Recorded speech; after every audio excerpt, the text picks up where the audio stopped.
Hello. Oh my god. Chat, you ready? What's up, chat? Oh my god. All right, Dynamix risk with the sweat match. on a 3 and a 2 and a 1. Oh my god. Hello, ladies and gentlemen. Welcome to the Battlefield Show number 14 here with the one and only Dynamix, a god in the Battlefield era. Yeah. Just, I mean, he sits at the top of the mountain, God. the throne, the Rage Quit Wow, God. yeah. Everyone's giving him shit. Welcome, everybody. Thank you for the raids and the new followers. We got quite a show today. Me and Dynamix just got finished eating a quick dinner together, and it was great. What do you think? Yeah, boy.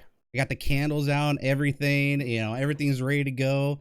It's getting hot in here. It's getting hot. It's getting hot. Yeah, I'm sweating. I'm sweating right now. We're already sweating. So, so you guys just got back from a competitive match. You were playing there with a whole bunch of different friends, and they're giving you shit. What the hell happened? Huh? What happened there? It was an unbalanced shit show, and I could tell that right at the beginning. We got in devastation, and the whole enemy team got behind us. And I don't think I've had one teammate try to get behind, so they started shitting on us right at the beginning. I could tell how bad it was. Our team did not have our team was good, but let's say that their team, they knew how to play like a team. That's good. Good start. Compared to that team that we had, they stick together. They kept flanking us, and our team was just cracking a cold one with the boys. So I could immediately tell that was a shit show. The one thing I hear from all these weekly gatherings, if I should say, is unbalanced teams. Now, who the heck is doing all this balancing here? Why do you guys keep saying it's unbalanced every single time? Because it seems like it's calculated. First time it was calculated. Diltar was doing it based on stats. KPM, KD, score per minute. At the beginning, it was okay. Then it started getting worse. The balancing was really getting bad. Okay. So we're trying the new captain system where you get two people, you flip a coin, someone starts picking first. Sure. So you pick, the other guy picks, then you pick, and it just keeps going until we're done. But somehow, I actually voted for that system in the survey. You can't go wrong. You can't go wrong with like high school dodgeball, picking teams. It's pretty much just the way it goes. And you're not talking bad players doing it. We're talking enders, we're talking Vivid, and Diltar did it for this week instead of Vivid. But still, I would think a lot of people that don't know what we're talking about right now. I would think, and this is probably not even debatable, but most of the people that come every Saturday to do these scrims and all that, these are some of the best PC players. Not even talking Battlefield. Like, these are some of the most well-versed FPS players I've ever seen. And you guys grown quite a little community coming together and playing against each other. You're only going to just get better from doing that. It's a really good environment. True. So this competitiveness is cool. It's actually quite surprising to see, especially in the state that Battlefield 5 is in right now. Like, if I were to just see this from the outside, like maybe a lot of people here from other streams don't understand the current state of Battlefield, and seeing you guys come together, they probably would not even put Battlefield on the list of what you guys are competing. Yeah. You know what I'm saying? So it's quite surprising, and it's quite uplifting and hopeful that you guys are actually putting in the time and effort to compete against each other in this game. I find that I just find that interesting. So tell me a little bit more about this competitive part of Battlefield 5. What are you guys trying to is there a goal or accomplishment, or I think just want to beat the other guy? The main goal for everyone is to improve at the game. That's how you improve. You play against other people that are good. I mean, you can go and stack and destroy people at pubs, but you know that it's fun. Yeah, sure. By doing that, you're not gonna improve. That's not how you improve at the game. I mean, it's fun. I love destroying people at pubs. I love farming people. I love shitting on them. But that's not how you get good at the game. And that's the main reason why I kept signing up for every week, because I want to improve as a player myself. I want to like compete against other good players. That's how you improve. But I'm gonna be honest with you. When it turns out to be an unbalanced shit show, it's even worse than getting spawn trapped in a pub conquest match. It's Because yeah, I can see the face. I can every see your player in the enemy faces. team is good, so there's no way in getting around, killing someone. So it turns out from being a way to improve and actually compete to being an actual like a public spawn trap, but it's way worse because you know that everyone against you is good at the game. You know what I'm talking about. It's got to put you on But edge it's of a your good way to seat. Yeah, improve when teams are it balanced. I has to think be. this is the best way to improve at the game. You It has play to be. against other players that are good. So Dynamix, what are you trying to do to improve? What kind of guns you going for? What's working for you? Is anything working for you? Honestly, after this patch, I don't feel like I'm improving at all because when you Two-way. pick up, when you pick up every gun, everything is so easy to use. Like after 5.2, and honestly, I would say everything except maybe guns like the Sten MP40 are working out well for me. Like Yeah. you can pick up any gun in this game and you can just shoot it. There's no skill to it. There's no recoil control. It's gone. Dice just kill it off. So right now, the way I'm taking this game when I play pubs, I'm actually not trying to improve. I feel Interesting. like Whoa. Okay. the game is not giving me that. How do I even describe this? It's not making me want to improve as a player, you know? Are you saying you don't want to do No, I these want anymore? to, but the game is not helping. It's making me lazy. Yeah, it's making me lazy. This is what I'm Okay. trying to say. I mean, even when I play, yeah, I don't really go for that. Type But 2A, yeah. that's interesting that you said that even in now a competitive state, it's that bad, huh? Or Yeah, the it's game bad. is Nothing Jesus about this game Christ. is competitive, Julian. This game is easy mode. I This game is designed against good players. If you're good, this game fights you for being good. If you push, you get 80 rifled. You die to someone who's head glitching with an MMG, laying prone in a bush. He insta kills you. That is Tanks, interesting. Okay. unkillable tanks that sit in the hills that can just insta gib you. Type 2A, that any brainless player that I can get my little brother to play the game right now, and he'll probably shoot the Type 2A, and he'll kill people with it without having any problem.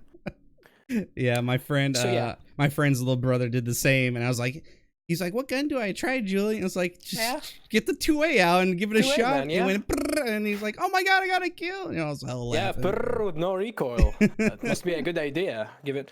Honestly, yeah, that's what I really dislike about Battlefield since BF1. BF1 suffers from the exact same issue that this game has. It's just easy mode for bad players. Like if we're gonna go back to Battlefield 1, we're gonna talk sweet spots. People killing you in one shot. It does not matter how good you are. If you're in the sweet spot zone, you're dead. Okay, well, Mortar trucks. yeah, go Okay, ahead. go ahead. No, no, Okay. you. Okay, Okay. BF. Okay, let's go back in time a little bit Yeah. because can you do? Okay, first let's go back to your Battlefield history. Did you play BF4? Yes. Okay, Yes, I did. in BF4, was there anything that stood out to be quote unquote easy mode? Yeah, UCAVs. What's that? Okay. Tanks. It Definitely started. Where tanks. do you think it started? Do you think it started with that patch with the UCAV being added in, or do you go even before Battlefield 4 where it kind of seemed like I easy? think it was before. Like that game was. I Okay. think Battlefield 4 was to some degree the start of the easy mode stuff, but I feel like the true start, as I said, was with Battlefield 1. But yeah, BF4 some had a lot of cheesy stuff that people seem to forget when they talk about it, like um, helicopters in that game. The little bird. I mean, you've Oh, probably been bird. farmed by one before in the flood zone. Of course. That was not fun. That was easy mode. It was hard to kill them. The lock-on Yes. stuff, what's called? The Stinger, the Igla? I Sure. forget what Yeah. they're Yeah. That's called. right. Yeah. Yeah. Lock-ons, that was easy mode. Tanks in that game, brainless, you can do a hot 360. They're fast. And they were hard to kill. So yeah, Battlefield 4 was easy mode when it comes to vehicles. UCAVs, when the UCAV came into the commander mode, calling in a cruise missile, that's easy mode. Sit on your goddamn toilet, right? Pretty much. Yeah, it's just a lot of stuff. Get your pad out. Yeah, but still, in Battlefield 4, in general, like if you took a gunfight, outside of all the BS that it had, if you took a gunfight, if you're the better player, you'd win. You'd certainly win. That's what I want to focus on now, because going from there, when it comes to shooting and whatnot, those kind of gameplay aspects. Think of Battlefield 4. Keep that in your mind, and then go to Battlefield 1. That's where you see the change almost immediately. Yes. They involve these new mechanics that cater to this new people that want to get into the Battlefield. See what all the fuss is about. See why did people like Battlefield 4 so much? And then when they see all these new players come in, and they're getting, fucked in Battlefield 4, and, I can't keep up with these good players, so I leave. Yes. Now I come to BF1, and I got a suppression mechanic. I got very low recoil on certain guns. Then a few more patches later, things just start getting easier and easier. They start buffing certain weapons that we didn't think needed a buff. And especially like something like an SMG08. And then even before that was the Automatico kind of stuff, which is things just start to get easy. But people, new people like that. It's satisfying because it's easy, right? But that's not good for the long run. Look, we're in 2020 now. I agree. And now we're evolving the game. So can Battlefield go back to something like Battlefield 4 shoot 'em up games? Like I don't know. I don't think they can keep the okay. Explain. It can, but DICE is a business, so it will not happen. That's what I'm saying. Like, can it go back? They're not gonna make it hard. People otherwise will not buy the game. All what they care about is sales. Even though let's go back to Battlefield 1. Do you remember when the game got revealed? Do you remember how overhyped it was? Yeah, it was a very good trailer. And it was very surprising. Yeah, it sold a shit ton of copies. That's what matters to DICE. Battlefield 1 it was a risk. It started dying very quickly once people realized how bad the gameplay is. But DICE got what they've wanted, and it was pretty much selling a lot of copies, attracting a lot of new players. And it's pretty much all about the money is what I'm trying to say. So, but what really sold Battlefield 1 was the risk of putting it in an era people are not familiar with. Yeah, World War One. In that World War I setting. It's even captivating people, not even just in games, but look at just movies and entertainment. People are diving into the history of World War One. Even this year got freaking Oscar nominations for World War One movie stuff. So it was a good risk to take for an FPS genre. At that time, they were ahead of their time. That's why I think it sold so well. Yeah. It was and the fact that Call of Duty went futuristic and everyone disliked. Everyone poo-pooed all over that. Yeah, poo-pooed over that. Yeah, that helped Battlefield 1 a lot. So when it comes to hard games, I don't know if this is necessarily true, but Escape from Tarkov seems to be a pretty big hit right now, and I don't know if that would be considered a hard game. It looks hard. It looks hard, but I never played it, so I can't really. I don't have any comments about Tarkov. Yeah, Tarkov. It just seems to be like, oh, that's selling, But it's very slow. It's very slow for my taste. Yeah, but it's selling, It's selling, even though it's a hard game. I think what started all this Tarkov thing was the devs themselves. They did some sort of drop or loot boxes on Twitch where you get drops if you watch the game, I think. And that made the game actually spark, which is actually smart because the game has been up for quite a while and no one has been talking about it. And this is what DICE is lacking. DICE just keeps everything in silence. They do everything in silence. There's no announcements. There's no leaks. There's nothing. It's like they want their game to die. I don't blame them because every time they do speak up, shit goes really bad really quickly because there's no like sense of. It's their fault So still. I don't Because blame they them do for being stupid quiet. stuff. Like they want Yes. people to shit on them. They're like, people hate us, please. That's what it feels like when they type something. From Like what the TTK announcement, you know? They wanted. That's what they want. They knew it would happen, so go into dark mode pretty much. Yeah. You know. I mean, it happened pretty much first month after the game released. Everyone was against the idea of the TTK change. The most upvoted post on Reddit before the new TTK change was Dan Mitri, I think his name is. Yeah, the previous community manager. Yeah, it was his post telling the community that the TTK got a revert. That was the most upvoted post in the in the subreddit, in the BF5 subreddit, and they just came in again and they decided to make it even worse somehow. So the TTK thing is they ask for it. They want. It feels like they try to ruin their reputation and like in purpose, because they did everything right with 5.0. They did. Things were on the up. People like the maps. Yeah, they fixed footsteps. Footsteps, man. We could hear them. We could finally hear. Yeah. Then they came in with 5.2, making guns with 20 rounds, making them 13 bullets to kill, which is absolutely atrocious if you ask me. And they proceed with destroying footsteps again. I can't hear them in this game. Yeah, sometimes they just go. Settings. Sometimes they kind of go away every once in a while. I'll at the beginning of my gameplays, I'm like, dude, I couldn't hear that guy at all. And it kind of seemed like they're tweaking. They're still tweaking, and it kind of seems like it's tweaking for the worse. For the worse, yep. That's what I'm trying to say. They're making everything worse. Right. So they don't have to. No, they didn't have to do any of this. Yeah. Maybe it was EA trying to just push it, and they ended up winning that battle. I don't know. It doesn't look like It doesn't look like it's EA. I think EA, when it comes to this franchise, the Battlefield games, I think EA themselves are clueless. They don't know shit about the Battlefield.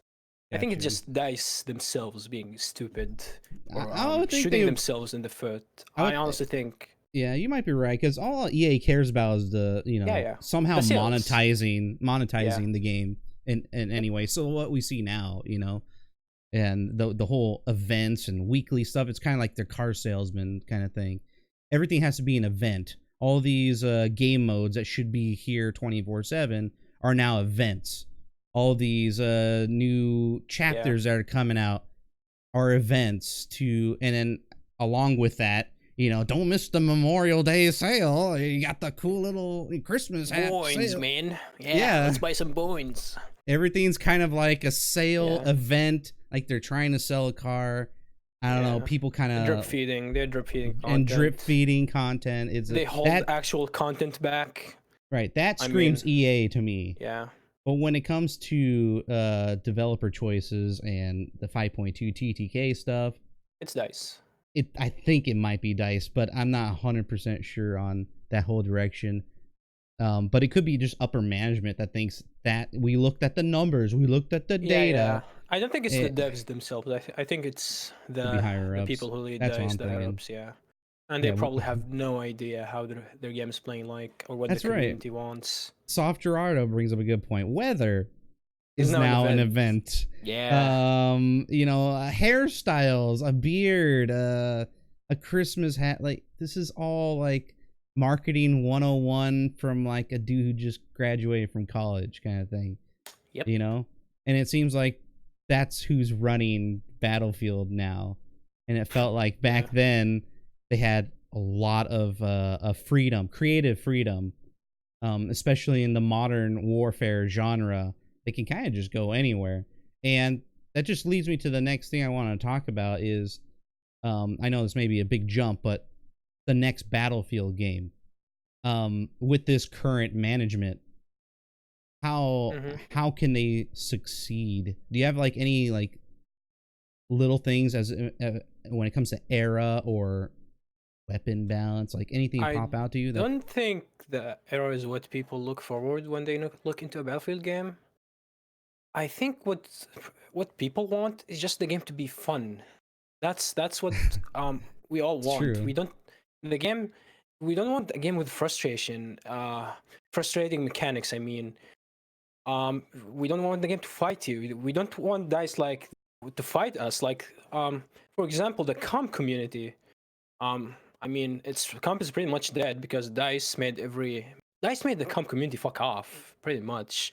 Like, They people didn't want tried. that, yeah. They wanted it. They tried, but with how casual Battlefield 1 was, and then incursions coming in very late into the game's life cycle, so it That's was all a pointless. developer thing. It seems Yeah. like a section of developers that pushed for this, and then there seems like there's another Yeah. section that was like, no, we can't do this because we won't please our overlords, kind of situation. Like, you know, either the CEO or Yeah. president is getting pushed by someone to go a different direction. So now you got infighting, and it really shows in this game.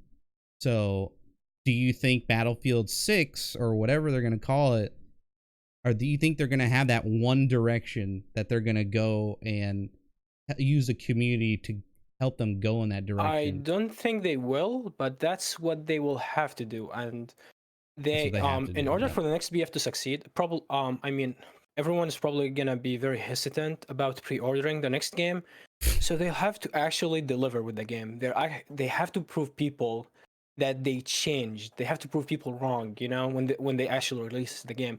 You don't they First off, I'd love yeah, they should not start off with wonky trailers that absolutely make no sense. Like this game's reveal trailer, they should not do that ever again.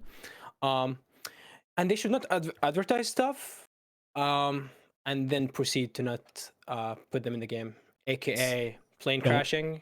Don't finish. Don't reveal a trailer and then release a game with unfinished features. Yes, exactly. And take your time with the game, which is what they're doing, and which is what giving me some hope, because the next Battlefield got delayed, and it's not releasing by October of this year. So that actually gives me some hope that they might have learned from the dumpster fire that this game is, and they might actually give us a finished game.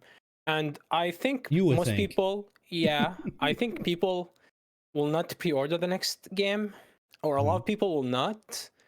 But if DICE proves that they actually worked well in the game, if they prove that they can release a finished game, I think that will make people come back to Battlefield, especially all the good players that left. Yeah, that's all they have to do. Easy. I mean, they have to earn the trust of the players. That's all what they need to do. I think that's pretty easy to do. I mean, yeah, if you need to earn a trust of anybody in real life, you gotta show it, you know, and it doesn't matter how long it takes. Now they have, for Battlefield, they have a few, almost like 2 years to change our minds. And but if they keep going on this rate right now that we've seen the past month, this whole month has been pretty much dead silence. Here's some weather. Here's some weather effects. Have fun, right?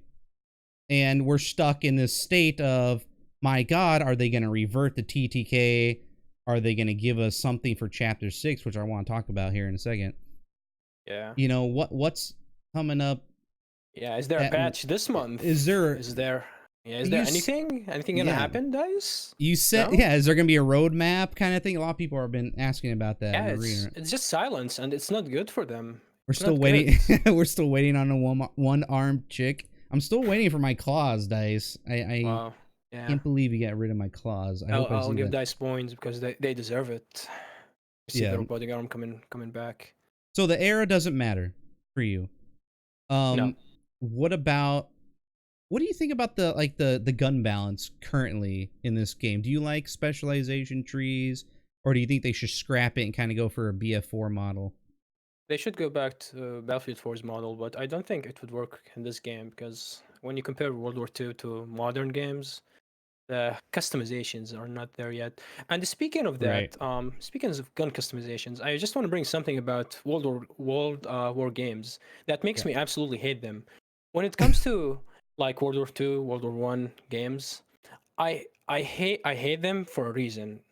The fact that it limits the developers when it comes to making a map, because if they make a map that does not look realistic, the boomers will come in.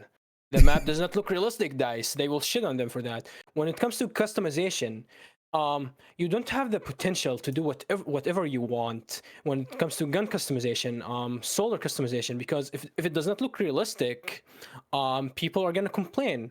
And that's why I think if DICE went with a modern game with Battlefield 5 or a futuristic game, people would not have complained about the reveal trailer, you know? They would not have complained about a robotic arm because it's just a futuristic game. Like, they picked the worst. I was going to bring up that point exactly. Yeah, the I was like, man, they should just run with era. this. Yeah, for what they had, like for the vision they had for the game, the wonky customization. Why did you pick World War II? Why did you not go modern if you wanna go with wonky customizations? You know. Why couldn't it be some people were when they're watching the trailer? Why can't it be like a cyberpunk, World War II, something that's a fake World War II? It's just like a fictional story that's in World War II, and there's some World War II vibes. But we're going this direction so we can have some developer freedom and make it look cool and fun. They really limited themselves. They really shot themselves in the foot and really just they didn't stand fast and go a specific direction. They're like, oh fuck, they don't like us. We're gonna delete this whole file of wonky things that we're gonna add. And then this game just had nothing, and it made me sad. And its tank customization is also still coming soon. Ever since the game launched. Probably will never come. Big oof. Well, they're gonna use that. They're gonna use that for themselves to make it look like they're doing something. Yeah, they're doing. I swear to God, I swear to God, if anyone gets hyped about them announcing vehicle customization next week, like forget, like I don't want to hear it. I don't want to see Pog Champs or anything like that. If that is a delayed feature, we should be mad pretty much because that was promised to us and now we're getting it almost a year later. It shouldn't be really a celebrated event, but they're gonna use it. They're gonna say, look, we're doing it, guys. Yeah, we worked hard, guys, on something that should have been available since release, guys. And Reddit will overhype it and they will forget about the time to kill and they will stop complaining. Yeah. They will find something to distract the player base on. I'm telling you. Oh yeah. So Chapter 6 coming up next week, ladies and gentlemen. Dynamix. Probably delayed. I don't know. I've been asking. I talked to Poo Pie Pooper last show, and me and him are firmly believe that there's about 2 people still working on this game, and I believe him because he made a really good case about that. You know, so I don't know what the hell they're gonna announce. All we know is from data mined leaks, some stupid outfits, some guns, some knives. Yeah. Like, that's going to be in there. But is there an overall direction? Do you think they're going to announce something different that we don't expect? No. If they did actually have something different, they would have shown us. They have the confidence. They would have announced it already. But instead, we're just dealing with total silence and announcement for an announcement coming next week. So I feel like whatever's coming in Chapter 6 is going to be lame. That's just my opinion, though, because if a dev is confident about, if the developers are confident about what they're releasing, they would have been proudly announcing it all over the place. They would have been advertising it, but they would have told their community managers like start hyping this shit up. Start hyping, yeah, but it's just silence. Nothing. You know, I go back in time there when they were pushing out Chapter 5 for the Pacific content. I remember, you know, our beloved Braddock, our community manager, North American, he's like, dude, there's some cool shit I can't wait to show you. All that is kind of like gone now. That kind of like those tweets, those hype tweets, those announcements of announcements, those are coming, churning. Funny that you mentioned this because when you watched Chapter 4 trailers, we had the bazooka, we had the M2 carbine that was supposed to be an assault rifle, a rapid firing assault rifle. We have the Shasha and it's in the game. The Shasha was in the game. Right. There's they had a lot of stuff that they keep holding back, and they even. It's not like we're coming. I'm mentioning these guns based on just some fucking leak done by someone, some rando on the internet. They advertised them on Chapter 4 trailer. They advertised all these guns.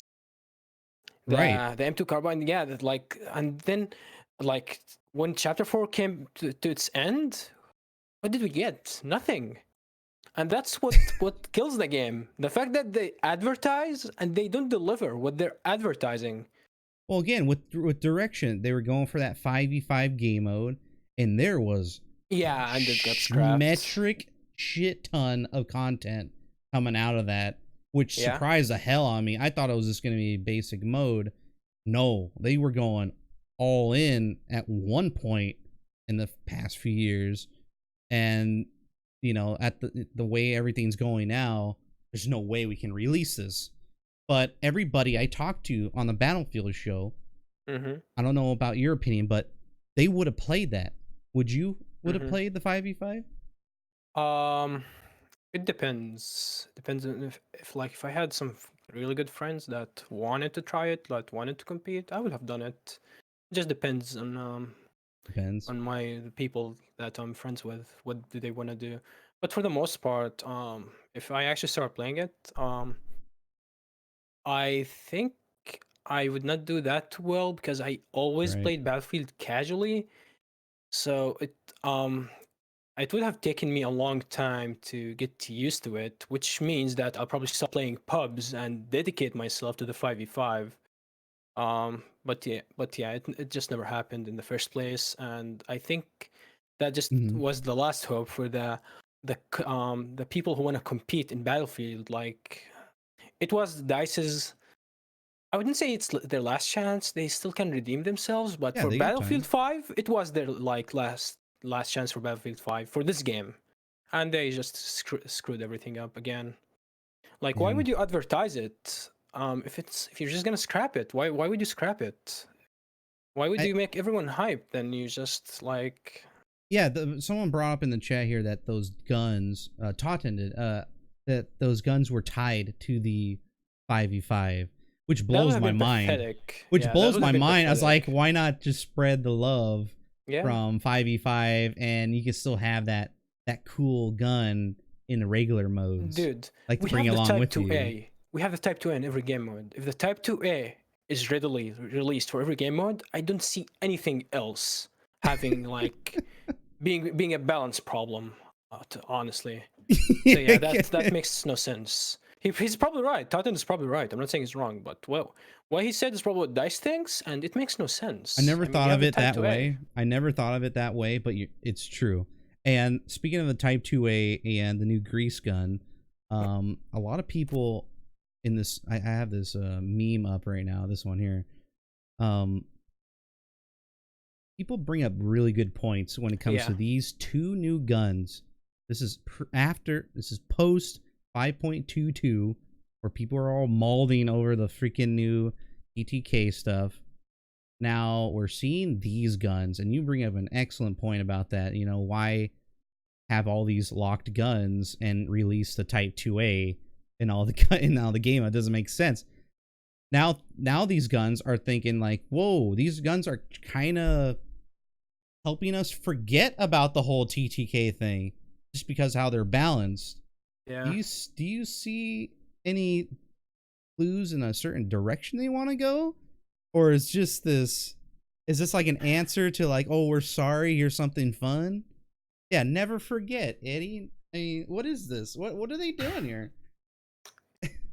That's actually a hard question to answer because you don't know what DICE is thinking. It's speculation. It's speculation. Yeah, it's all speculation, but I love speculating about shit. It's fun. I would think, and I'm not sure if that's right, that probably before they released the Type 2A, they did not think that the gun would be this easy to use. That's what I'm thinking. They released it thinking that it will be fine, like the gun will fit into the gun balance that we have now, but it obviously failed if that's what they thought. But yeah, I don't think like they knew that it will just shred everything else. I don't think that's what they had in mind. I think they wanted to keep everything like a slow killer, because they made it 5 bullets to kill. And when you look at every other SMG being 4 bullets to kill, basically, except the map and the MP34, like the so many kills and 4 bullets, they probably Sure. thought that making it 5 bullets to kill is probably a good idea to fit it into the gun balance that Of course. we have now. That's just my opinion, though. What about the grease gun? Does that kind of match up with everything? I think so. I don't think it's the most unbalanced gun out there. Even with its like the fact that it kills in 3 bullets is really nice. But the gun is really lacking at medium range because it shoots very slowly. It's so an I SMG. think that gun, yeah, it's still an SMG, obviously. So I think the gun fits fine into the gun balance that we have now. I think the grease gun is fine, honestly. I don't think it's breaking the game or it's just an unbalanced gun. I think it really fits well with the current gun balancing. I think it would fit well with 5.0 too. I think the grease gun would be fantastic with 5.0. But the Type 2A, even with 5.0, it's definitely a problem. It would be a problem. That's why I'm trying to put myself into DICE's shoes here, because they have certain problems that it kind of seems they can't fix with these whole like netcode issues. Netcode. Things like that. And so they're trying to, I was thinking, man, well, the only way we can fix this is to change the gun balance overall, and we just have to force on the community, even though they don't like it, because it will help you know, lessen that frustration. But has it really? Like, people I don't think still, it has. people still behind corners. Yeah, you still get one frame by certain things. True. And you got a lot of guns that one frame people. So yeah, I don't know. McGregor or Cowboy? Oh yeah, sorry, that UFC fight is on right now. Sorry to change the subject like that. But yeah, let's go for Cowboy. I'm going for Cowboy. There you go. But yeah, so chapter 6, you said there's nothing, they're gonna blow it. I think I think it's gonna be about 90% true, because I feel like I'd be surprised if they do well. Yeah, because chapter 6. Exactly. I think how DICE, I believe, used to operate was they're always about 3 to 6 months ahead of what we, the community, what the gamers are seeing, are being advertised. I remember back in like Bad Company 2, we were getting releases of certain maps that they were working on months, if not years ago, and that was with the premium package, you know, the whole premium thing. You remember that? Yeah. So that's gone now. So maybe they don't have as much time constraints, or you know, working overtime, whatnot. But you know, when I hear shit like it took me a year, or took this team a year to finish the map Mercury, you know, that really says something. And you know, if they are behind in schedule and they're canceling things, you don't have 3 to 6 months to make a good map. You're just kind of winging it at that point, you know? So I hope what, you know, they do for these new maps or modes, I hope they keep developing new modes, by the way. I missed that. They were on a roll there back in the day with different game modes coming out. I always enjoyed that. But yeah, we got 2 maps that we think we know is coming out, and that is the jungle map, the Solomon Islands, and there are teases of a different part. What was it called? Chat, do you know? Do you remember Dynamix? What they were? There's some province. I actually have no idea about any other map other than the jungle map. It's a famous place. Somebody mentioned that because there was clues of it in on some of the new guns coming out, or I don't remember. Bring up a topic, Al Sundan. Okay, give me a second. Sure. Uh-oh. Dynamics is gone. But Al Sundan was a shit show. It didn't really work out. Apologies. There we go. Take care of something topic real is quick. Done. Okay. Yeah. Al Sundan, fuck that map. Are we done? We're done. That's it. Topic discussed. Thank you. Baji. That's how you pronounce his name, right? I forget. Besiege? Besiege. That's it. I forget. Yeah, Besiege. Sorry, Besiege. Sorry. Wow. Hey, what's up, Vince? What's up, guys? Everyone new here, welcome. This is the Battlefield Show. I have a weekly show here on Twitch.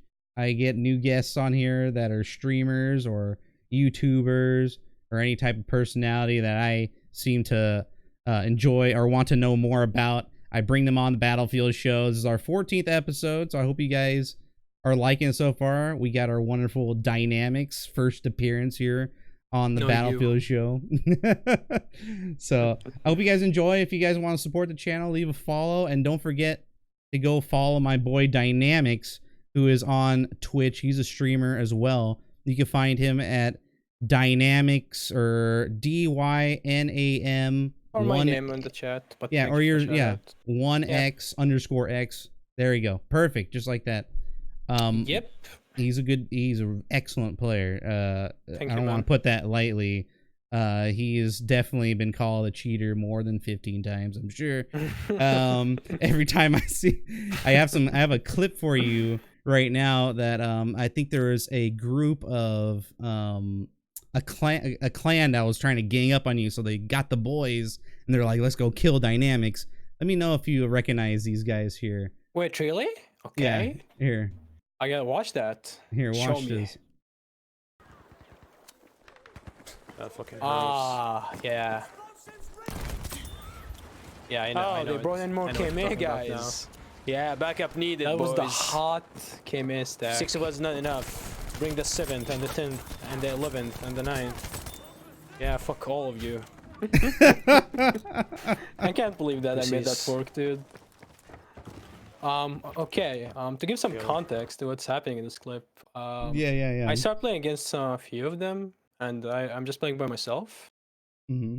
And every time we got in a new map, more of them kept coming in. it's like funny, I just press tab. I look at the scoreboard. I see a new KMA guy. So it was just kind of made me a little bit frustrated. So that was very satisfying. Not gonna lie, just killing all of them like that. That was satisfying. Those Doritos really help out through that smoke. Yeah, that smoke. Yeah, nice. I think that was a few months old. Yeah, very excellent work. Yeah, the 3D spotting thing. Yeah. But yeah, 10 out of 10. Dynamix, again, excellent player. Go check him out, please. And then, thank you for all the followers, guys. Come on in. All right, so we talked about Chapter 6. We talked about Battlefield 6. My God, right? I was actually talking to Poopy about this. Yo, how are people gonna react to that first trailer? Like, there's gonna be so many memes in there unless they change our mind within the next few years. They probably will. Yeah, because I'm thinking that. Because look what happened to Battlefield 4.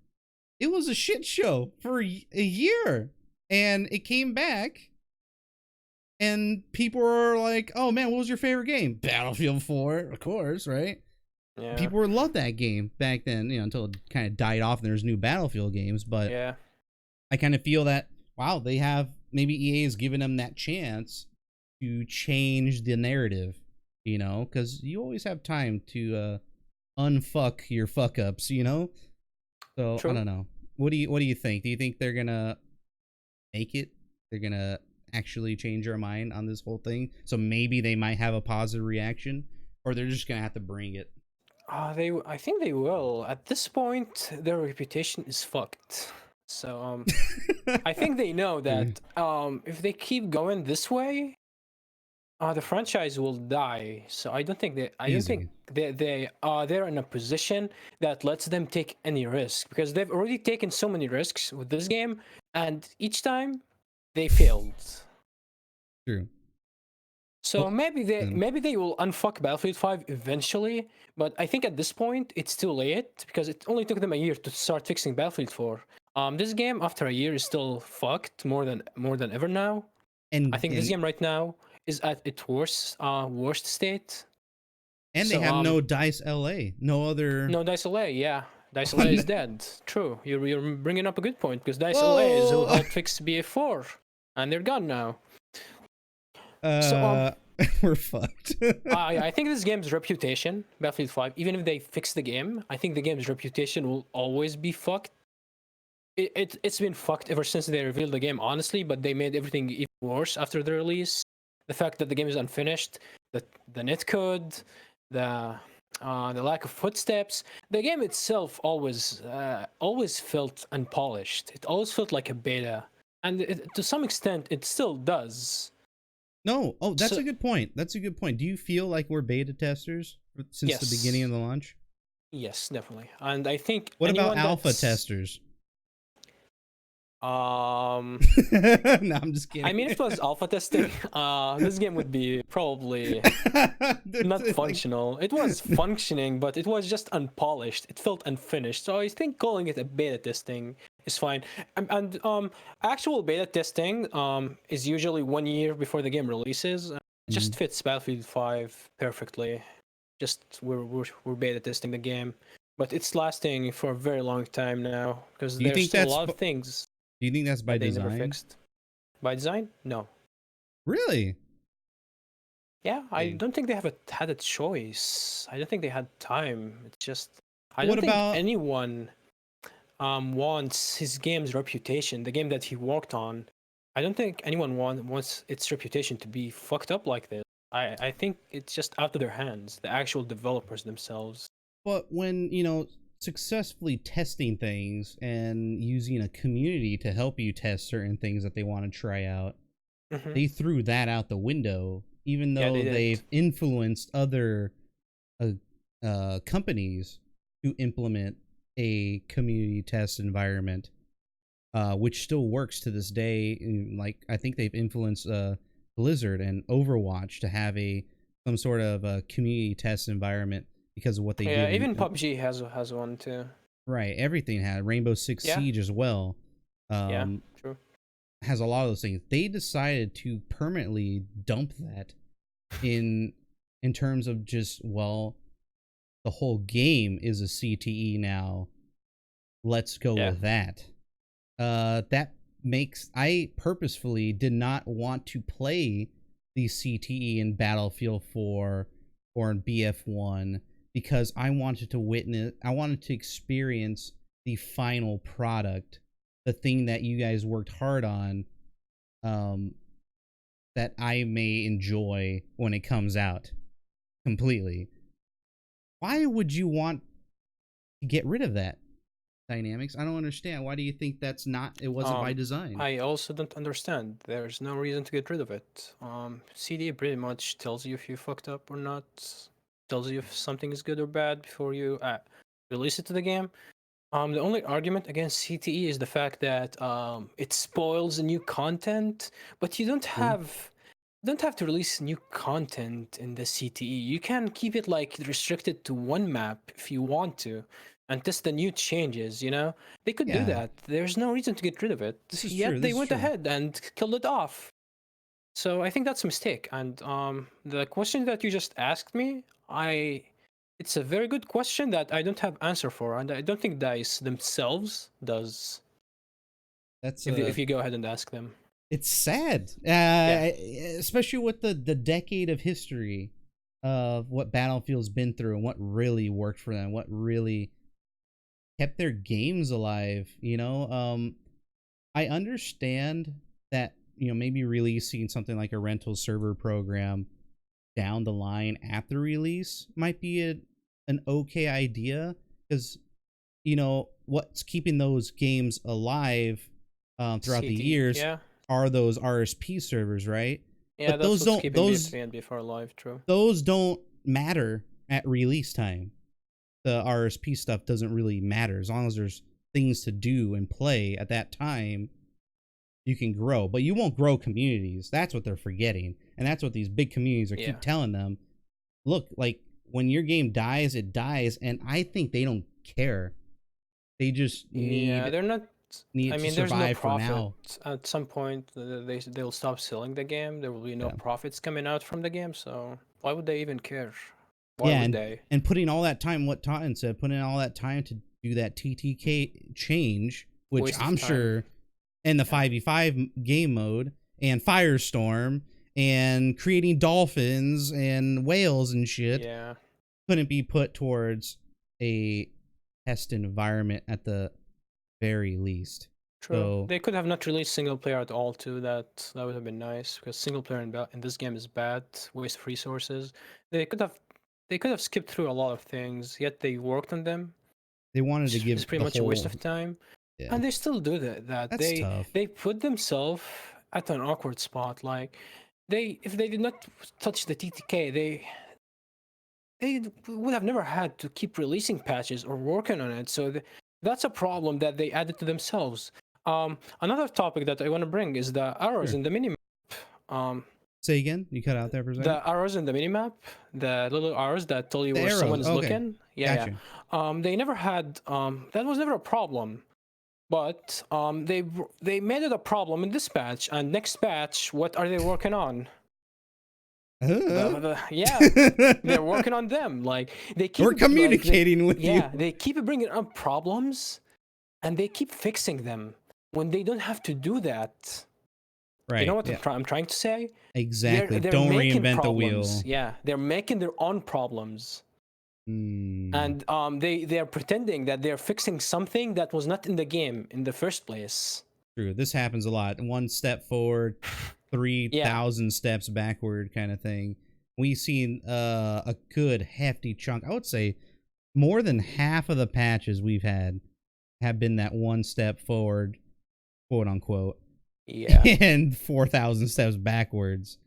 I feel like that's happened a little too much that they don't want it to happen again. So I think DICE went into do more testing, right? And then they released that big patch that didn't have that many bugs in it. Yeah. And then I was like, people were praising them about it was just before, 5.0, and people were just on the up and up, and like, oh my god, you see people on YouTube, they're going like, dude, like DICE is turning things around, man. It's happening. Like, this is 5.2, Iwo Jima breakthrough. It's fucking great. Like, I love all these new things. And then they just drop it. They're like, no, what you just said, they just screwed themselves. They made their own problems. I was like, this is problems that they never needed to fix in the first place. And this is where we're at right now. So, okay. One little quick thing. Since you guys are doing the whole community games thing, you're using that feature, right? And doing private matches, competitive stuff. How is that running? I mean, do you know if that's easy to set up? Like, is there something they can add on there that would make this more fun or more beneficial for you guys for practice and whatnot? Yeah, in fact, giving us the ability to switch players. Like, but you can't do that. Yeah, you can't do that. That would be nice. Not starting the game when a specific amount of players join. That would be nice, because we have to play in FL first, because we have to get everyone in, and we have to make sure that they join the right team, because we can't move them around. So we have to just waste time in FL before we actually start playing the game. And sometimes when we're done with FL, it balances teams. The game decides to balance teams by itself, which forces us to reshuffle again when we get to the actual map where we want to play. So giving us more options, like to disable the shitty team balancing thing where it shuffles teams, giving us the ability to not make the round start, that would be nice. So we don't have to start right off the bat with FL. That would also be nice. And give us the ability to switch players like one by one. Give us like full control. That would help a lot with community games. Even if you're in a squad, it still shuffles? Yeah. No, it shuffles the squads, I think. Oh, yes, that makes more sense, I guess. And I think it moved Shira. I think Shira mentioned, or I'm not sure if it's Shira or someone else, but he got moved out of his squad, so it just shuffled everything randomly. Yeah, it was the first time that ever happened to us. That's weird. And yeah, it was just a mess. We had to, leave and rejoin. It was just a fucking mess. How much time do you think you guys waste before actually starting a match? 20 minutes by 20 minutes. An average. Yeah, I'd say 20 minutes. That could have been avoided if we had control over what we're playing. Okay. Raise the sense of your mic. Am I that quiet? Is he? I could turn him up. He should be the same sound as me. Let me turn you up just a little bit. Am I that quiet for anyone else? Or it's cutting? He's fine. Okay, I just turned him up just a little bit. Sorry about that. I think you have a problem, Besiege. Okay. So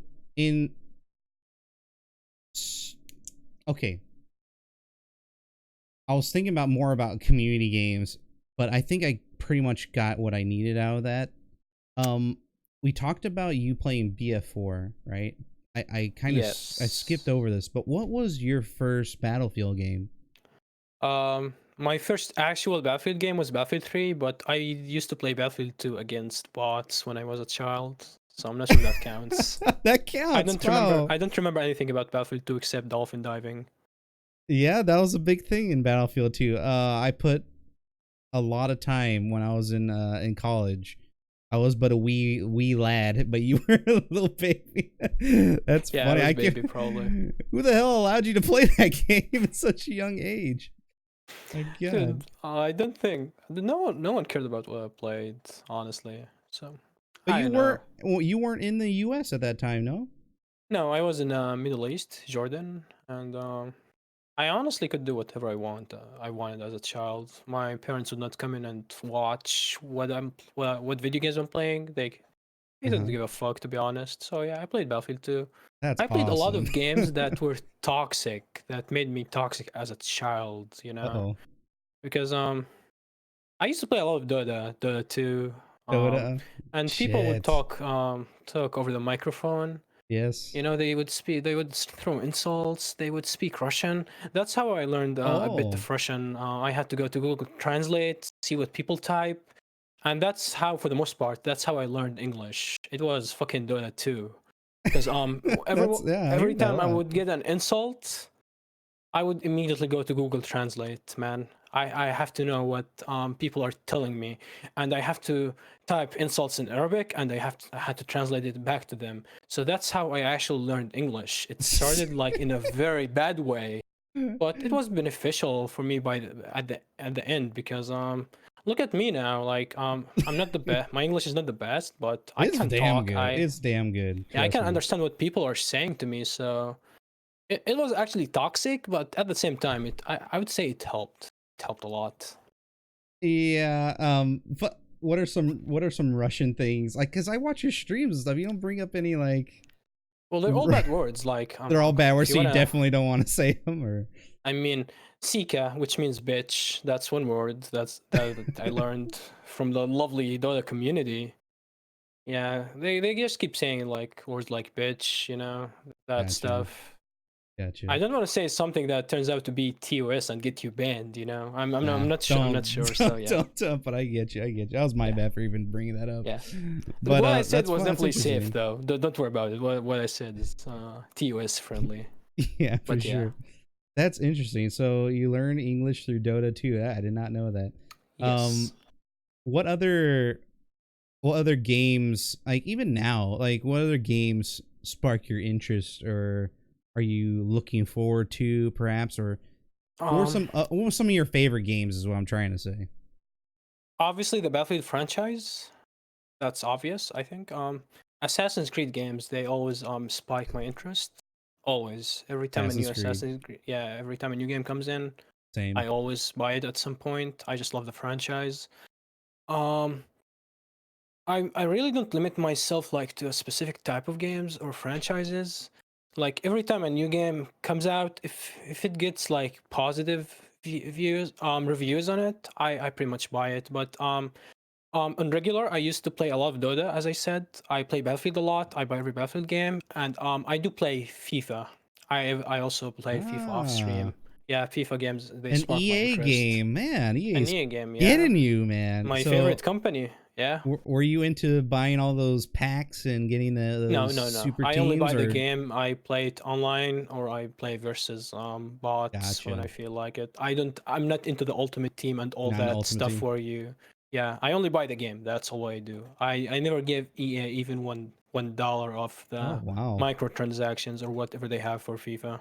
That's good. Shit. FIFA is I mean, whenever I went to go It's just a fun game to chill. Yeah, play with friends. That's why I play it. But man, you can get really ragey in that game. Like every person I have seen play FIFA while I'm sitting in the room watching them, it is like just it's competition heavy and there's F-bombs everywhere. It's very competitive. Because you can have you can dominate the match. You can shoot 1,000,000 shots, and the goalkeeper of the other team of your friend will save all your shots. Then he comes around with only one fucking chance. His only fucking shot, he scores a goal and he wins the round. Yeah, it definitely happens. No, I've seen that many times. Barcelona Besiege. That's your team that you go for? Yeah. Nice. So I have seen you play Quake recently with Nurse Sophia and Baranox. Some fellow MK guys. No, not Baranox, but some guys from the MK clan. Oh, okay. But Baranox never got in with us yet. Okay, gotcha. How's that going? How have you had much experience in that game before? Or? No, that was my first time touching it, but the game's fun. And the game is not only fun, it helps your aim and your flicks and your reaction time. So you pretty much just like the mode that we play is Instagib, so you just shoot one shot, you die, you enter respawn, and the first who gets 100 kills wins the round. But I actually enjoy playing it. The game, I've heard that the game's dead, but I never played online. We just like get a group of friends, we play against each other, and we all enjoyed it so far. Maybe we should get you in there, Julian. It helps your aim. That's the best part about the game. It helps your aim a lot. I think I could do fine in Quake, but it's so similar to like Unreal Tournament, and that's a game that I try to get into. I think just after college, and I swear to you, I spent weeks trying to get good at that game at Unreal Tournament. I could not get. I've never been into these games before. Owned. Yeah, and I feel like if I got into Quake, I would just never improve, kind of thing. So I mean, you don't have to be a god at Quake. We only play it for fun against each other. You know, we don't go online playing against other players. I mean, if it was like if it was the shit back then and people were playing as a multiplayer. Yeah. And I don't know. They're dead now. Maybe people in chat like is that a? It's okay. So it's poop compared to Quake. Poop, yeah. Gotcha. Okay. Quake is the shit. Yeah. Gotcha. Okay, sounds good. I never experienced Quake, only Unreal, and I fucking hated it. So I believe you. Yeah, which Quake? Some people were asking. Quake Champions, the free-to-play one. Gotcha. Okay, cool. Well, that's interesting. I learned a lot there about Unreal's Dynamix. Looks like you've been playing the wrong game, Julian. I guess I was. Maybe I'm glad. Well, I feel good that I dropped that game a while ago and ended up going for COD 4, I think, right after that. And then it'd be one of the top-rated Call of Duties of all time. Yeah, it's game. Such a fucking good game at that time, especially with the competitive part of it. Lots of freedom there. They even remade the fucking game that we have now, but it ended up, I don't know, in my opinion, it ended up shittier than what COD 4 used to be. Maybe because people were different back then. Maybe like everything was different. The internet was different. The programs people used were different. People were different. Yeah, I think corporations were different. Yeah, if an old game releases, like let's say Bad Company 2 that everyone loves, if DICE released Bad Company 2 in this year, and let's say it's exactly like Bad Company 2 how it was in 2010, without any change to the movement, to the gunplay, to the weapon balance, I think everyone would have hated Bad Company 2 if it released this year. But people back then were different. So now when they look back at the game, they look at it as an amazing game. But when I went back to the game and I played it, and you can definitely tell that there's an improvement in the newer games, in everything, in every aspect. The game feels clunky.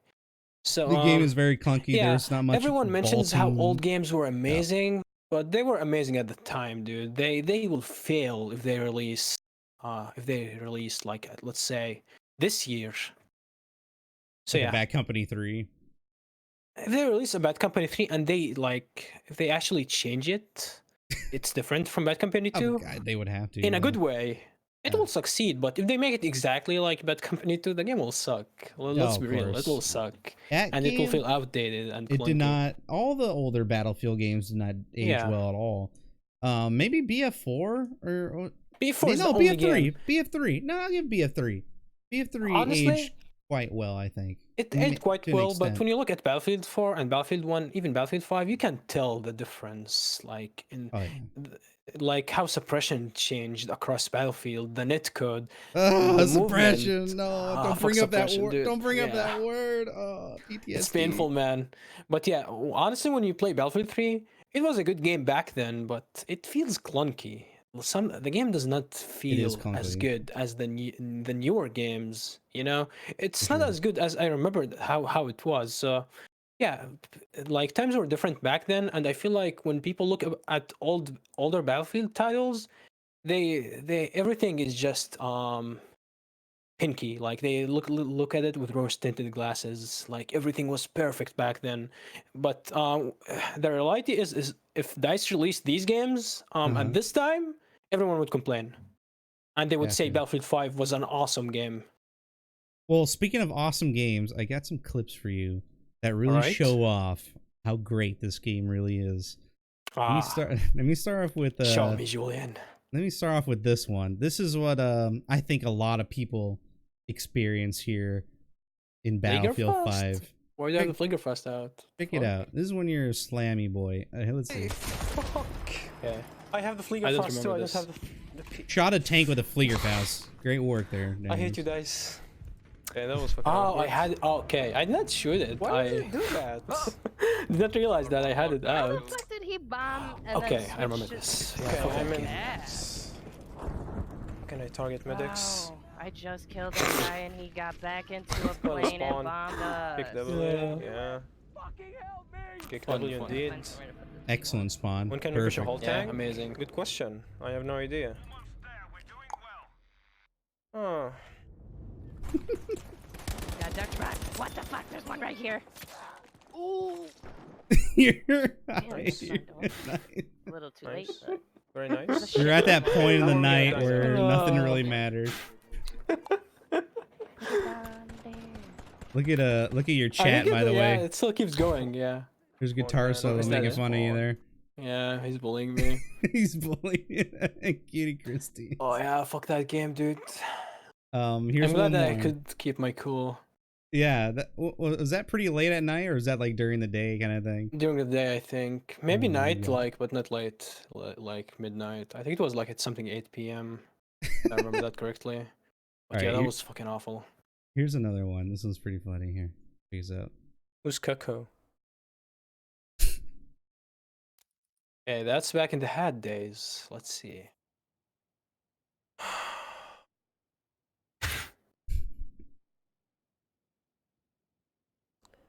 This game is really it's giving me depression right now.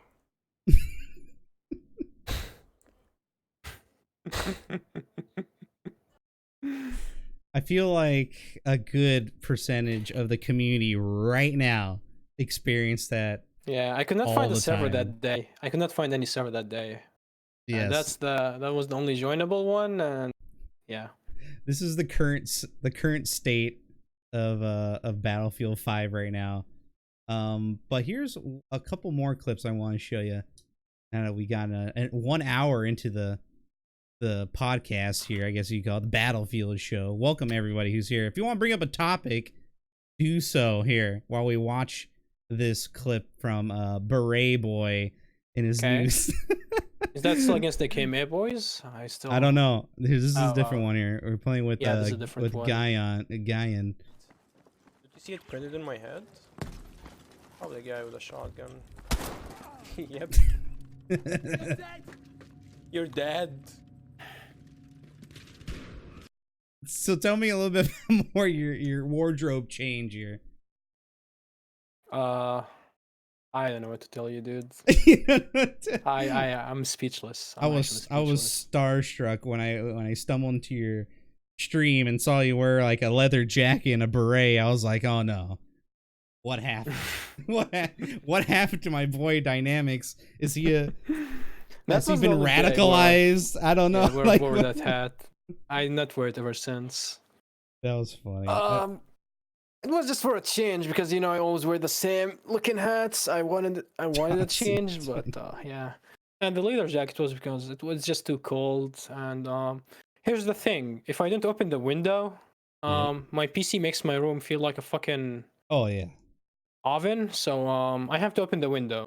I do that cold. So the only solution is to wear a fucking leather jacket. That's the best thing that I could come up with to balance everything. So yeah, you had that one, and then one more here. Where there's one more here from Dynamix I wanted to share with you guys. That was awesome. This is Red Shirt Dynamix. Is one of his top clips he's ever had. I looked so ugly back then. Nah, you look fine. and I don't know. This was a few months ago, I think. I'm not entirely sure. That was like in it's been like 5 or 4 months. Yeah, 5 or 4 months. And this went a little viral too because the player base was at such a low. There's so many new people coming in that I swear, if you just do what Dynamix did, it would happen quite often. So check this out. This is what that probably what happens with my team. This is what Ninja Dynamix ended up doing here. Check this out. Hi. Oh my god!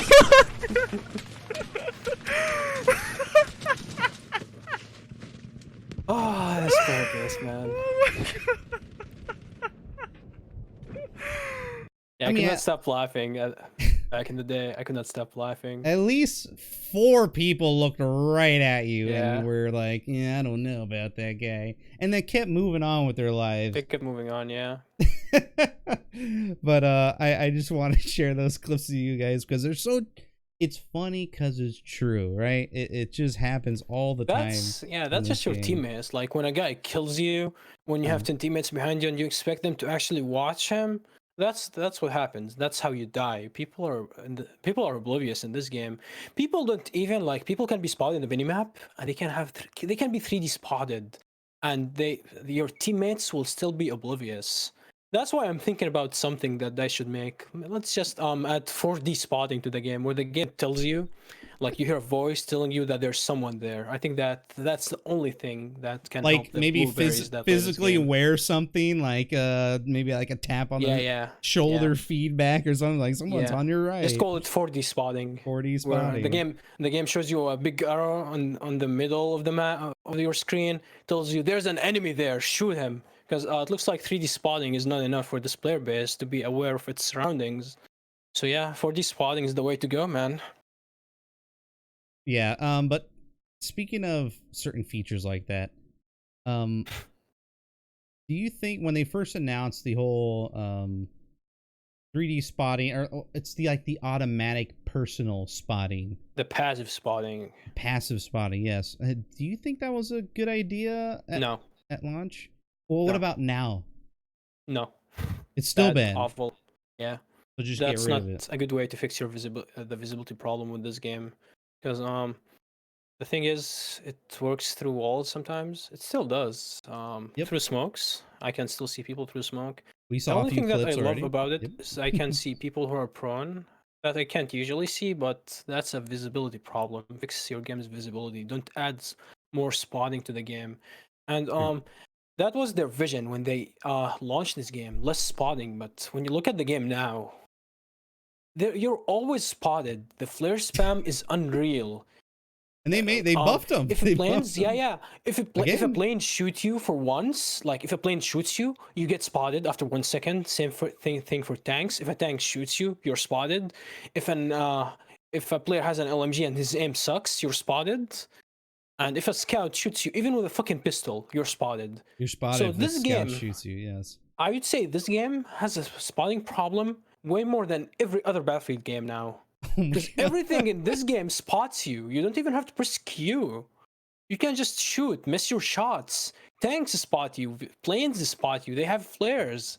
Like everything in this game, you're spotted. So yeah, I'd rather press Q again than have everything that shoots Press me Q spot again. me. Honestly, yeah, go back to the hot Q that we had to deal with before, because this game is unreal, and that's what this game is about. Level Cap tweeted like 2 days ago, in Battlefield 5, you kill people that can't see you, and people that you can see kill you, and it's just fucking true. In this game, you look for people who are spotted. If they're not looking at you, you'll go off. Then you'll die to someone who sees you, because in this game you you can't react to people shooting you, so you just die. You can't take a gunfight like by just peeking through peeking a wall and hiding again, because you'll die behind that fucking wall. So you'll have to shoot people that are oblivious. Otherwise, it's just a fucking lottery. You can lose a gunfight or fucking stun because it might one frame you, it might not one frame you. You know, you're playing a lottery at that point. So yeah. You just shoot people that you don't look at. That's how you survive in this game. And you die to people that you don't see. Boys rifle, MMGs, you know, tanks. I remember that. Yeah, and what Kim said there in the beginning, when pilots literally couldn't see anything when it comes to ground targets, I was like, good. You. Like, use your brain. Like, just try to guess where people are. Yeah. But now they got we're amazing, dude. But now where they have now, it's just you're in a fucking cave in Iwo Jima where there's no enemies at all. You have all 3 flags, and then you look at your mini map and it says you're spotted, and then you're like, you're looking up everywhere for a fucking flare or something is spotting you. It's just you're just spotted. You're just spotted randomly, and it doesn't go away for like 30 seconds. I think that's a bug. I think it's bugged. Because sometimes I can be in the middle of nowhere and you're just spotted. I think this game has a UI bug.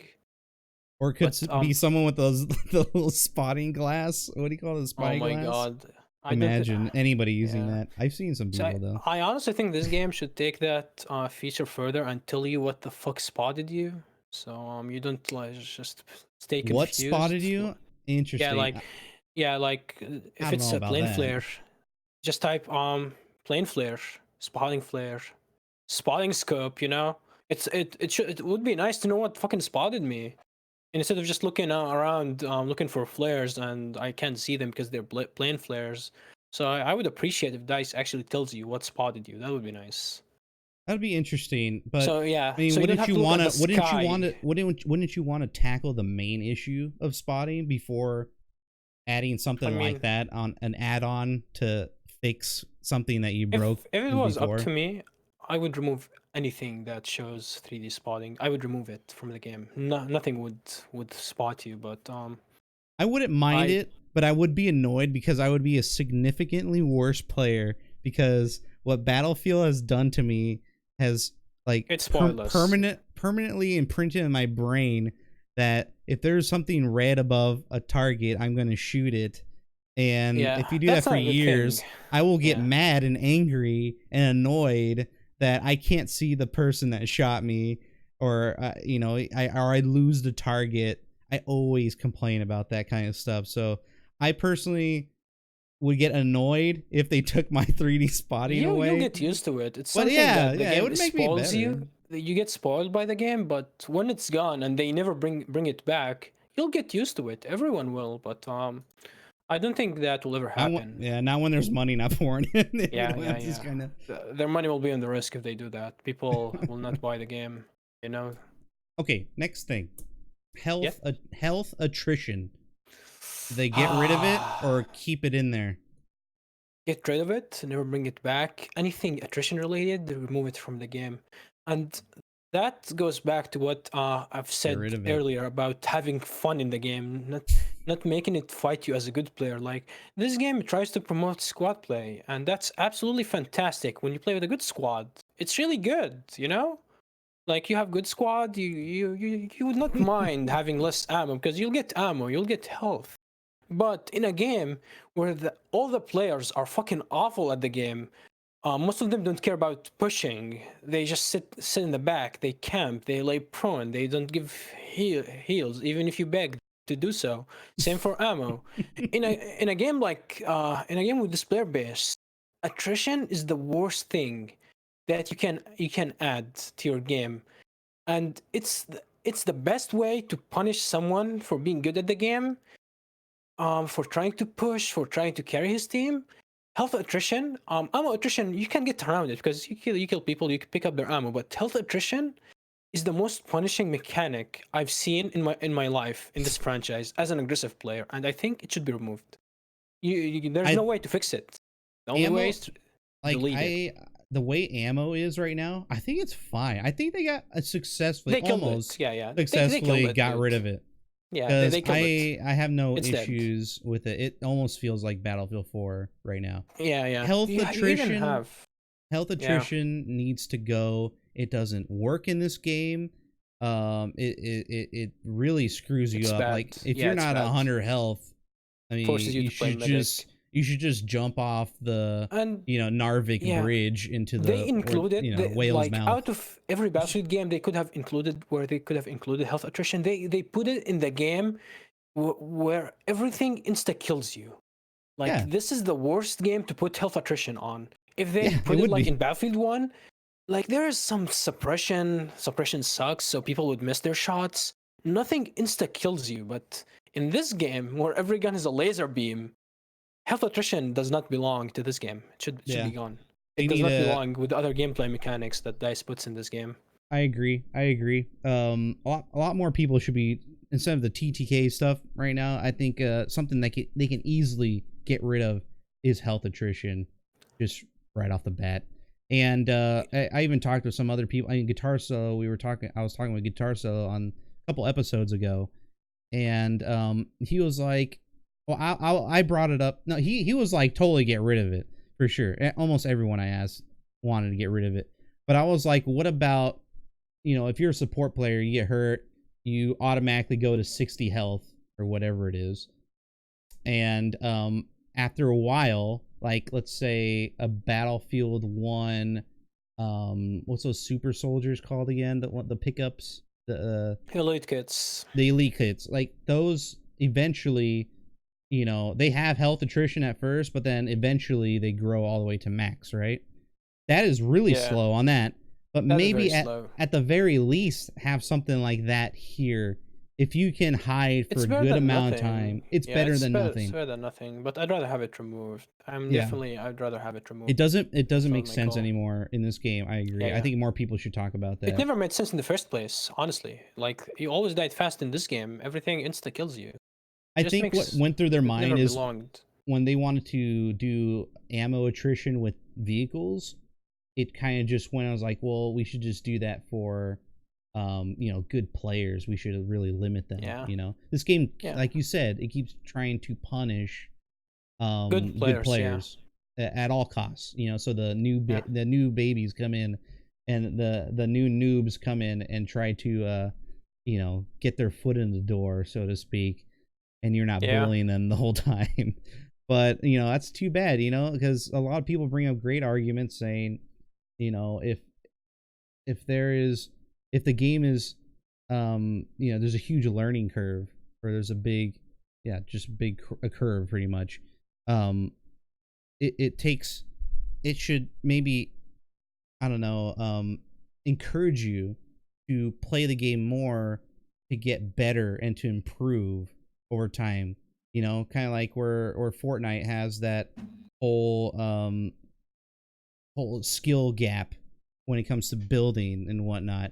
It's like, it's just an example, I know everyone hates Fortnite, but just as that, it's like someone would, like even like a little fucking teenager would play the shit out of that game and work their way up and try to win like, $1 million tournament or something like that. That's actually happened, even though there's a huge skill gap in that. I don't know if that, would actually translate to this game, but if you dumb a game down so much, all your good players are going to leave, and you're stuck with a crappy player base that plays once a week kind of thing. And I feel that this game's player base. I feel like that's what this game's player base is now, simply because of their choices. And, what brings in the most money? True. Like, normal players that play once a week, right? I guess maybe over time. So you like seeing a good player in this game is really one of the biggest surprises that can happen to me as someone who plays this game daily, because everyone at this game is bad. Everyone is bad, honestly. True. No, when I see a stack or a cheater on the other team, I just leave, and then I run out of servers, and then I just, you know, go to bed pretty much. Yeah. So Funny thing is, you can't play this game solo anymore, like technically speaking, because failed to join. It's impossible to join a server that's full. You can't queue up, so you have to join off a friend. So this game is kind of forcing stacks right now. That bug is forcing stacks. And the funny thing is they've broken joining games, which is like literally making this game unplayable. What if someone does not have any friends in his friends list playing, or what if he has friends but none of them play Battlefield? How is he supposed to join full games? How is he supposed to get in a queue? And they just they release a hotfix where they don't fix this problem, and they go on a fucking vacation. It's the game is unplayable. It's literally unplayable, and they just go on a fucking vacation. Yeah, that really hit us the wrong way for sure. Totten brought up a question here, or a statement. I actually think vehicle attrition was thought of after soldier attrition. I mean, does it matter? I mean, yeah, I think they're 1 and 1. Which came first doesn't really matter. It just kind of seems that was something they want to implement because of the issues in previous games. Good, but it's done wrong in this game. They didn't especially for execute vehicles. Yeah. Vehicles still camp, and then they just go back to the stations in the back. That's the only difference. What do you think about vehicles? Savage Scoop brought it up here. I think at this point, I would say it's even worse than Battlefield 4, because in Battlefield 4, you had a lot of shit. You had a lot of solutions, especially long-range solutions, to take tanks out. So yeah, tanks were OP, but you had the tools to take them out. You had the RPG. You had the... What's the one on the straw? Yeah, straw. The straw. You had the tow missiles you had that the work range, like a straw. the smog. Like you had a lot of range to deal with tanks. In this game, if a tank sits in the back, I wish you the best of luck if you want to kill it. Like literally the only thing you can do is drop a bomb on them if you're the squad leader, and you need that only happens once. You need the God's blessing that the tank will not move at all, which it probably will. Yeah, and this game is somehow, it got worse than Battlefield 4, and it's just simply because the infantry, they lack the solutions to deal with fucking tanks. There's nothing you can do to a tank that's sitting in the back. You can't do anything. Tanks are absolutely just destroying my fun in the games. They're destroying this game. I can't flank it. Go on Mercury. I swear to you guys, go on Mercury. Yeah, they sit in their spawn and they farm you across the map. Try to flank anywhere on C, and you will die by a tank from the side of the hill. It's almost guaranteed. Let's say you're in C, and you know the E side, the echo side, where a tank can just sit all the way in the back, on top of the hill, on top of the mountain, and he'll just farm kills. How are you supposed to kill that? Did they ever think about this? They thought about the ammo attrition, but that didn't seem to work out at all, even at the beginning of the game. Because they just go... The only thing that attrition does is it just delays the tanks. They just have to go back for a bit, resupply, and then they will come back like nothing happened. It's not doing anything. It's not doing anything. It was the execution sucks. They need to get rid of fucking stations in the spawn. These fucking things, they need to be gone. If your team does not have any point, then sucks for you to be in a tank. That's your team's problem. Why can't you? That's a good point. Why can't you go back to your spawn and just resupply and go back to camping? That's an excellent point. That those should not be in there. Those tanks. It doesn't make sense. And it's not only being in the spawn. Like let's take aerodrome, the resupply station that's in between Alpha and Charlie on the middle top. That should not be there at all. All the resupply stations, they should be in the points. They should be inside the points. If you leave them outside the points, you think? Yeah, they should be in the flag, not near the flag. In the flag, tanks should be forced to get go in to the flag. To get to the flag to repair. And if your team does not have any flag, that's your team's fault. At least you're not gonna be able to just to sit in a fucking hill, repair yourself back to full health, resupply, and go back to farming. This is good. And this would encourage people with, back in Battlefield 4, they will repair. There'll be repair teams. And this will encourage repair teams to come back and actually make repairing a thing. Though they slightly made repairing somewhat of a thing when it comes to like fortifications. And if there's a tank by, people know to bring out the tool now. It's kind of like they kind of taught us to do that. So it has made those kind of teams a lot better. But what you bring up is a really good point that I didn't even think about. It's actually get those repair things. All that should be at the flag in the middle of contention. And this will make things easier. I mean, they would run out of bullets if they stay in the back. There's nothing. They can't go back to the main spawn to get bullets or shells. They have to go to a flag. That's how it is for infantry anyway. Like, you don't, as an infantry, on you the just flag.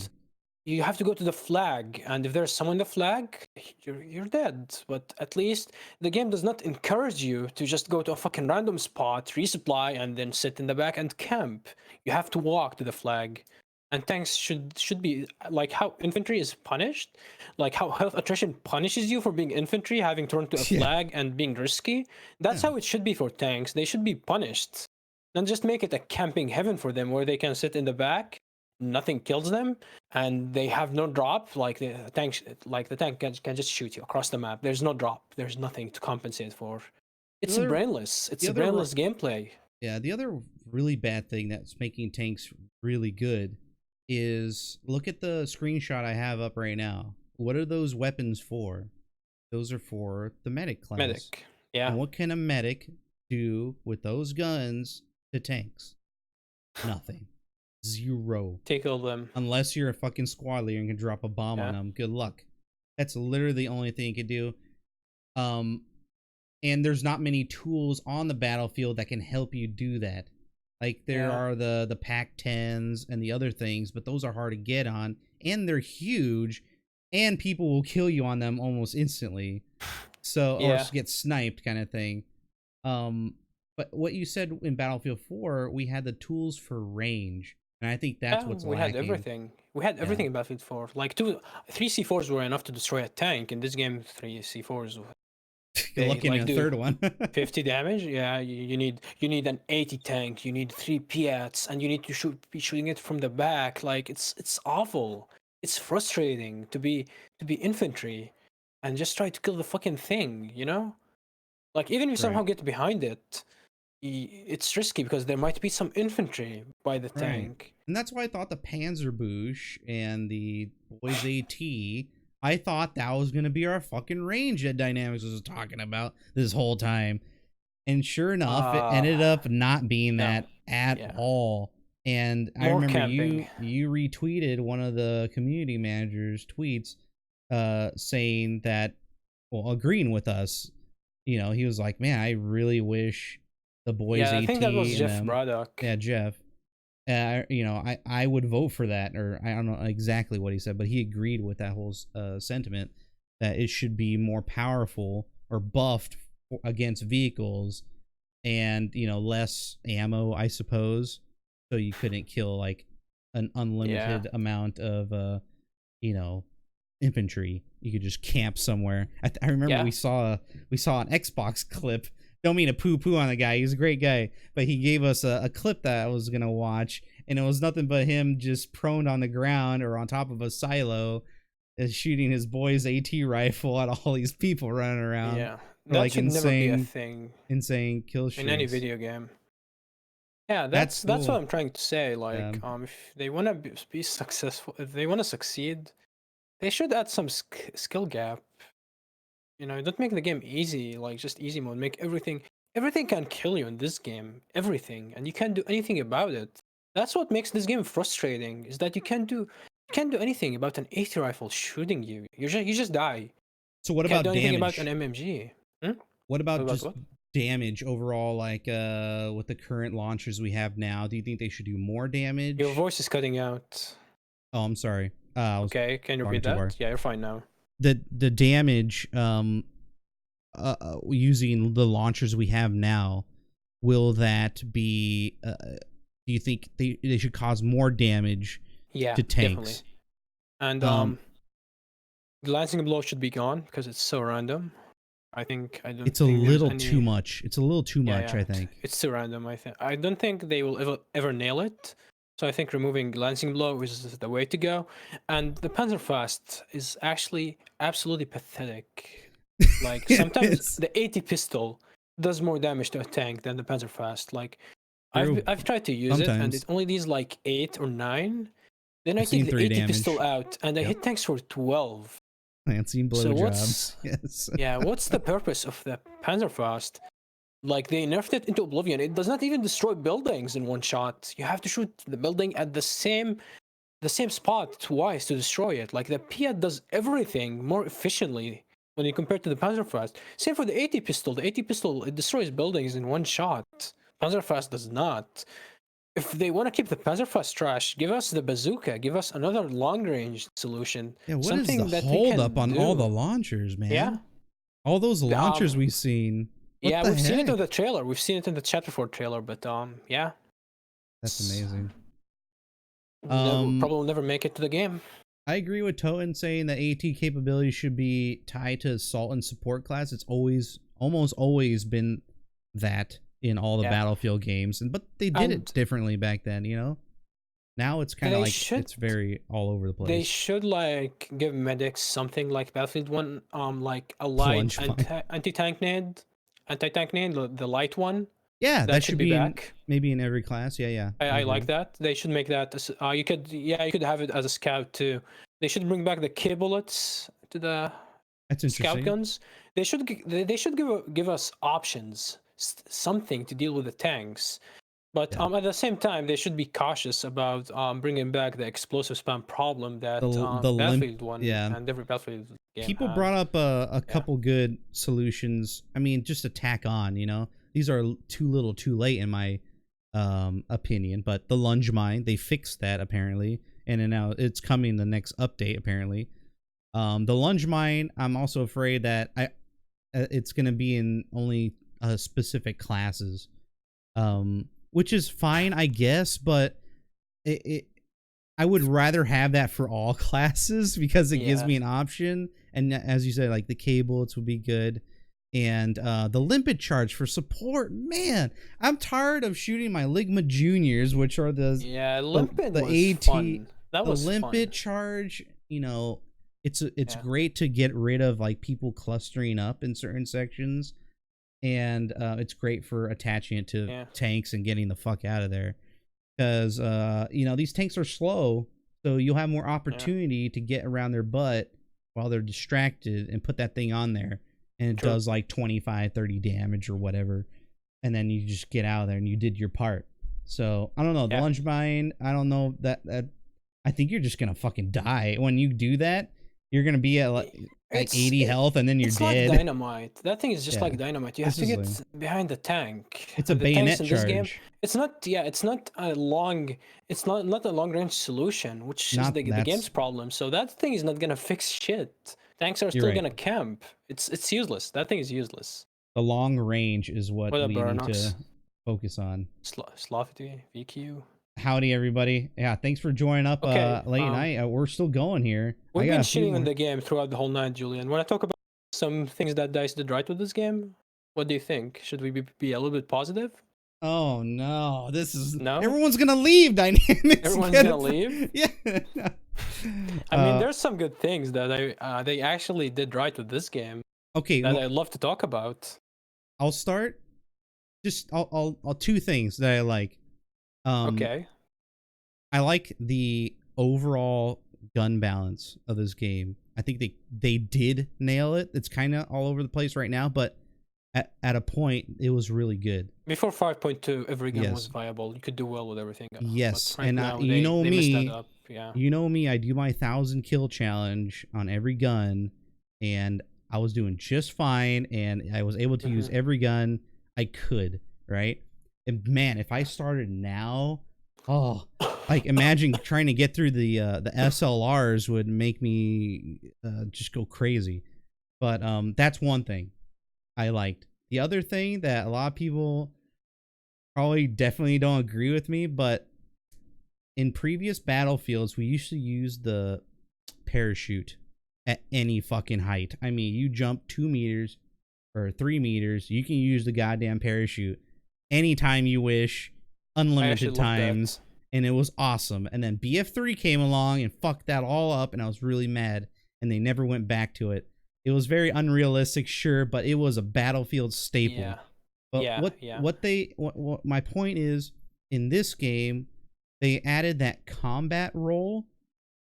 I think that combat role is really good, like the way they implemented it at that time. A lot of people dislike that because you can accidentally trigger that animation, but I don't get into many situations like that. So that's my second thing that I really liked what they implemented, was that combat role, and that you don't lose any damage at those high altitudes coming down. True. And that kind of relieves me from the whole, you know, parachute when fucking ever at any height. God, I miss that. I hate you guys for taking. Yeah. Everything that is fun, they take it out, dudes. They take everything that's just fun one more example before I let you say your bit here. The bridge on fuck, what's the goddamn map? I hate it so much. But you know what's the map again? Why can't I remember? The big bridge map, you know what I'm saying? Twisted Steel, that's it. Okay. It's so bad I forget. No, Battlefield 5, Twisted Steel, the bridge. I swear a lot of people would actually start using that old Battlefield mechanic of jumping off the bridge and, you know, not, you know, knowing you're gonna die, you know? So I don't know. It would have been perfect in this game, I think, to bring back that that old parachute thing, especially with jumping out of planes and shit. It was just nice, yeah. And you could do it all the time in Battlefield 4 too. Anyway, I'm getting way too negative. The positive part of that whole statement was the goddamn combat role. I actually like that. Go ahead, Dynamix. Okay. First and the most important thing for me, no suppression. When someone shoots you, you don't get like a big amount of blur. There's no scope sway.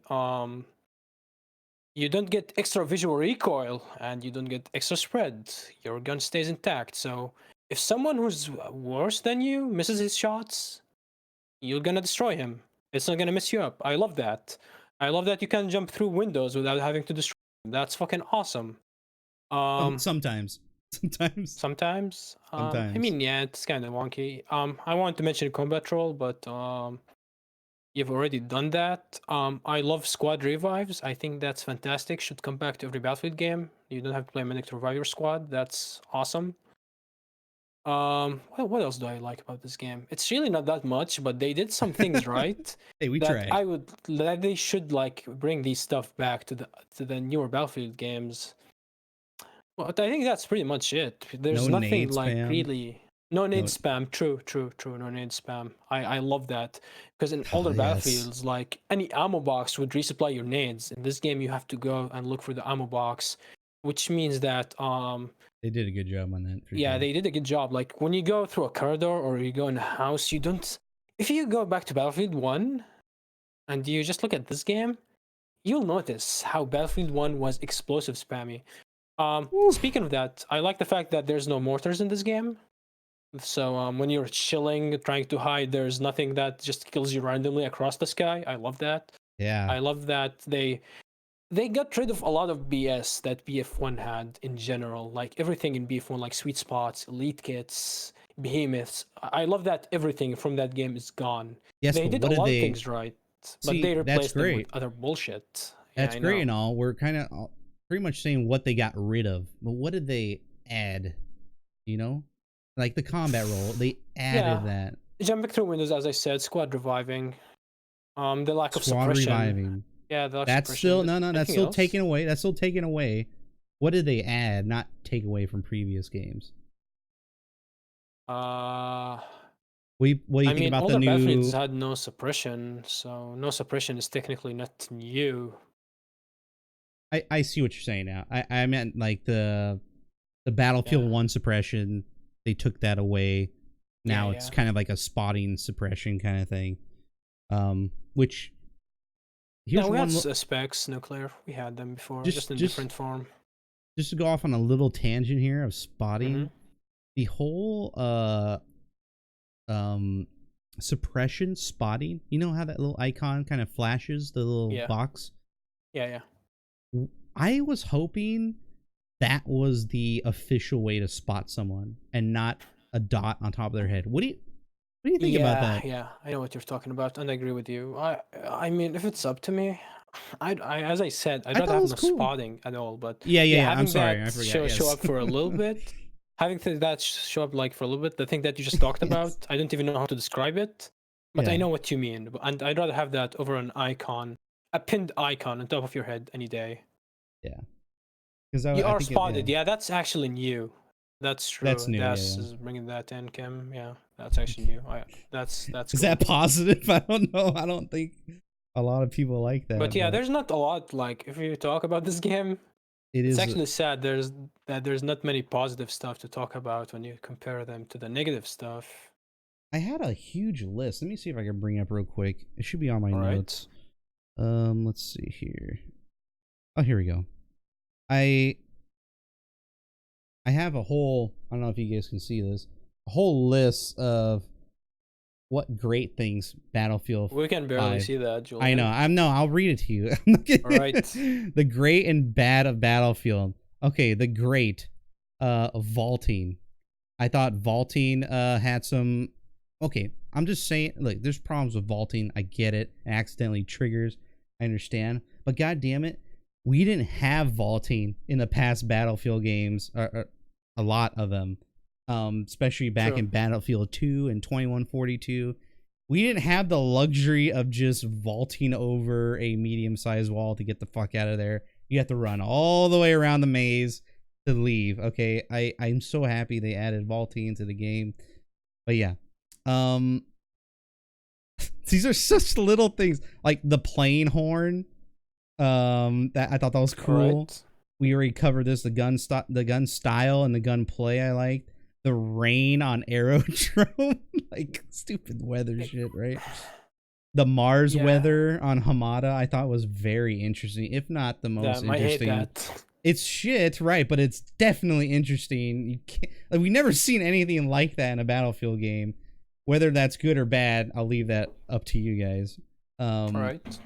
And this was written at least about, I don't know, like 5 or 6 months ago. Let's see. I actually said this was a good thing. The steady amount of guns that were being released, because at that time they were being released at a weekly level, and that was way more than I ever thought. And I thought they were going to keep that up. Boy, was I wrong. Let's see. The backside, or the back flags of Hamada. Like, these are literally the only things I liked from Hamada. I like the whole fortress area. I thought that was really cool.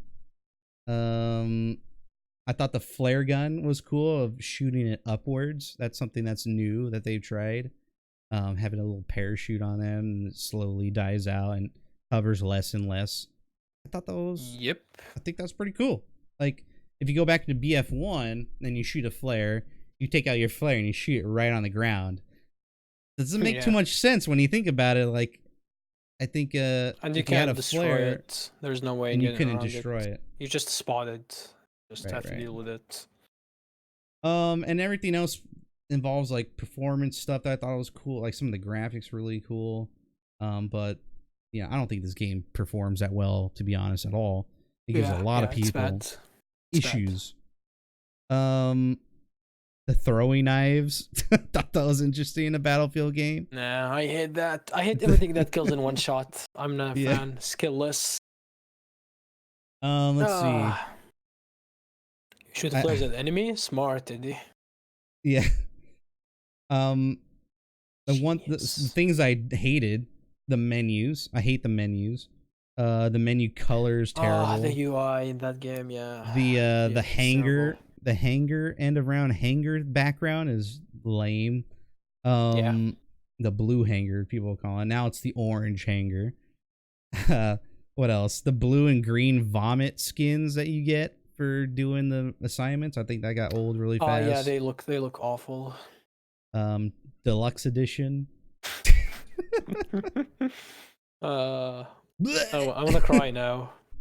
Is this too much? The fire damage on the ground that just randomly burns you? Yeah, Oh my god, dude. Invisible tanks, invisible players, invisible fire, invisible debris.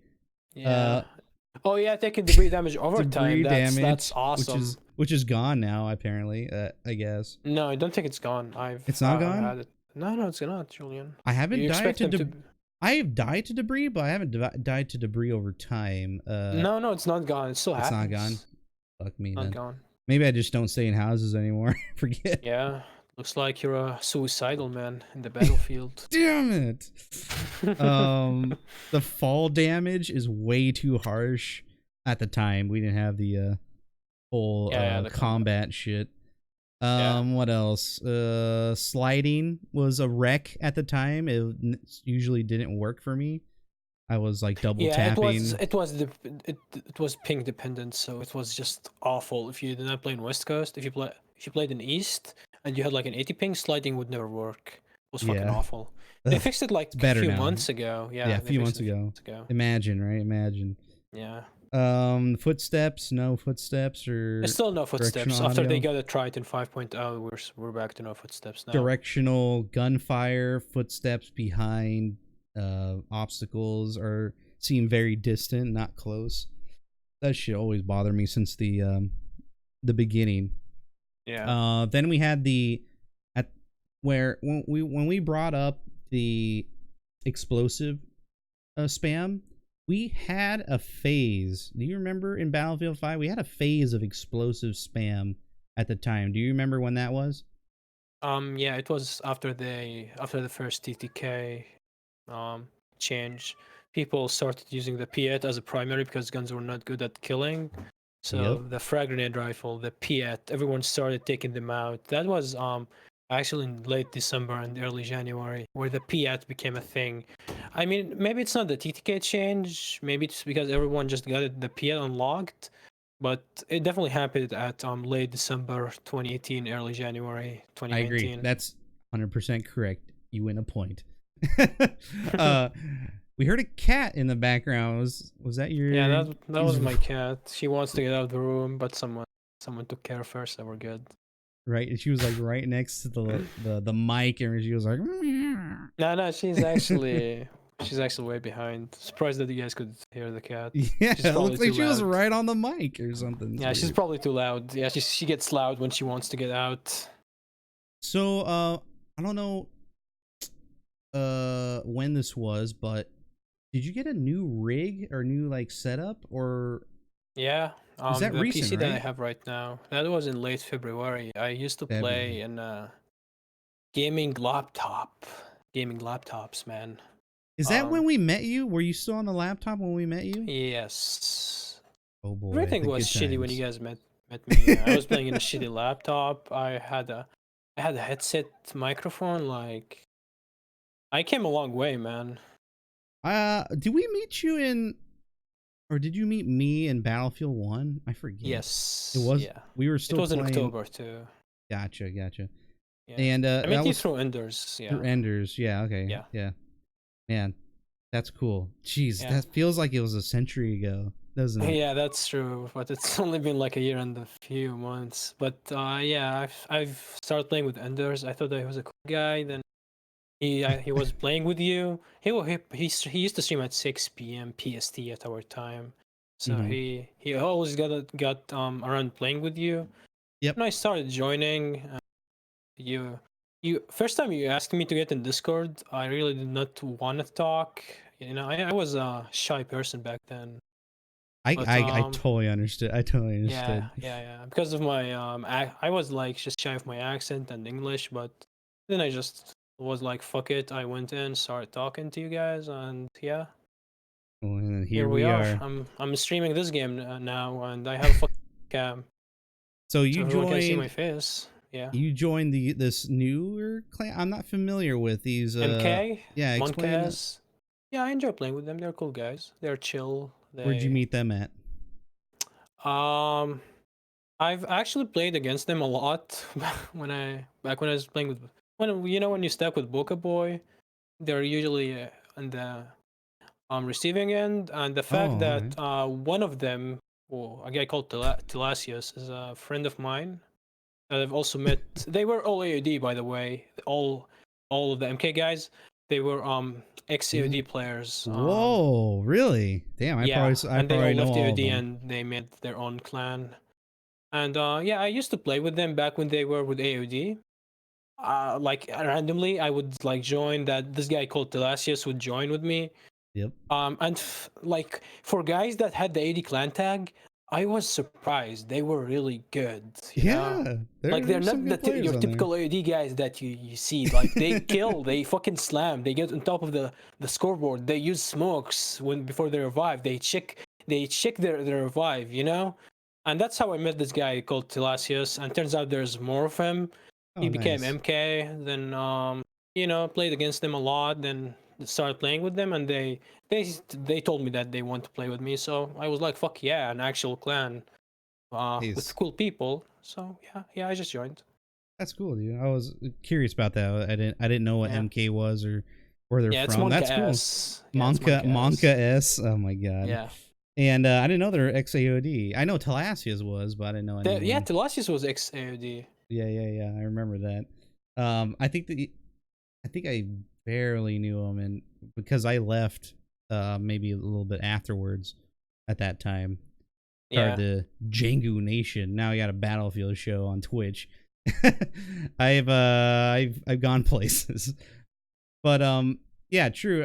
Some people are bringing up the whole cheater stuff, and this is pretty much like the last topic I want to talk about tonight. Right. Cheaters have been a problem in Battlefield for ever since, I would think, since Battlefield 2. I don't think there were many cheaters or knew how to cheat in 1942, but maybe there was. I'm not sure. But yeah, cheaters have always been an issue, but what we always had at that time were tools to remove these how Dynamix would say creatures. Pretty much. Creatures, yeah. Yes. Creatures. Yes. So there was a way to get these people out of there. Yeah, and we had a way. In this game, there's always a way. And in Battlefield 1, there was no way at first.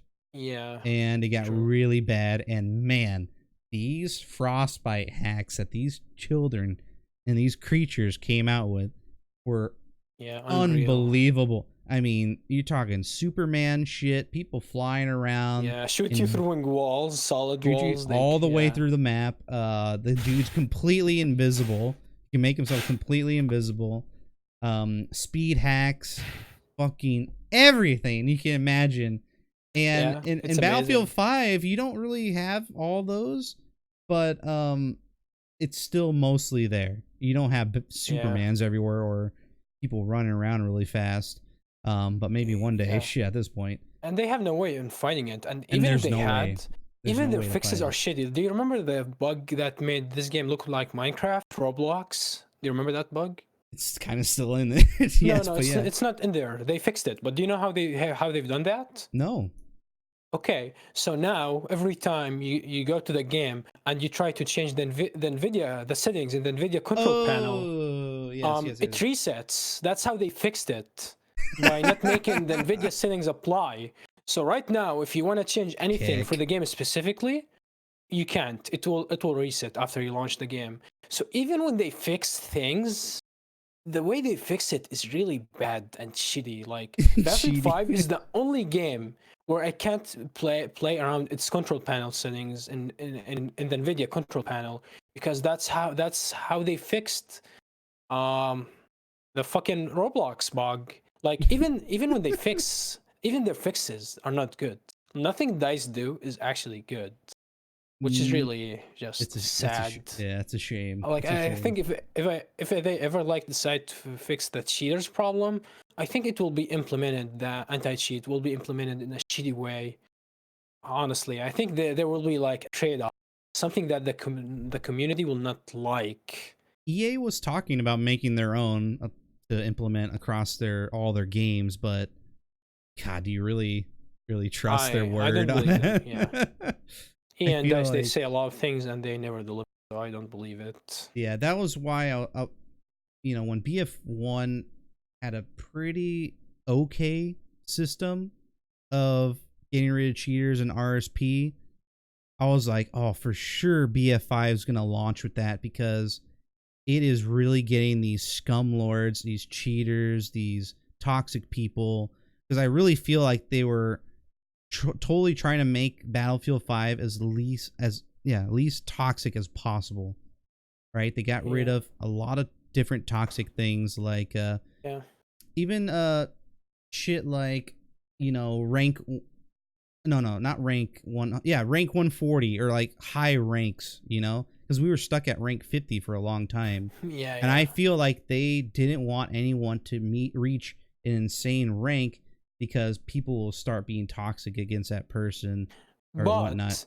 The thing is that they might be overlooking. If someone gets a high rank, there's he's less likely to be banned for cheating, because you know that for a fact that he played this game for a long time. So there's no way he's cheating. But if you limit everyone to a fucking low rank, there's no way to tell how long someone played the game. So you're just gonna assume if someone does crazy shit and he's only level 50, you're just gonna be like, that guy cheats. Right. Yeah? And I think another reason, that's the bad thing about low ranks, in my opinion. Yeah, you're right. It's definitely maybe an oversight. But the other thing was getting rid of service stars, which was kind of my gig, you know?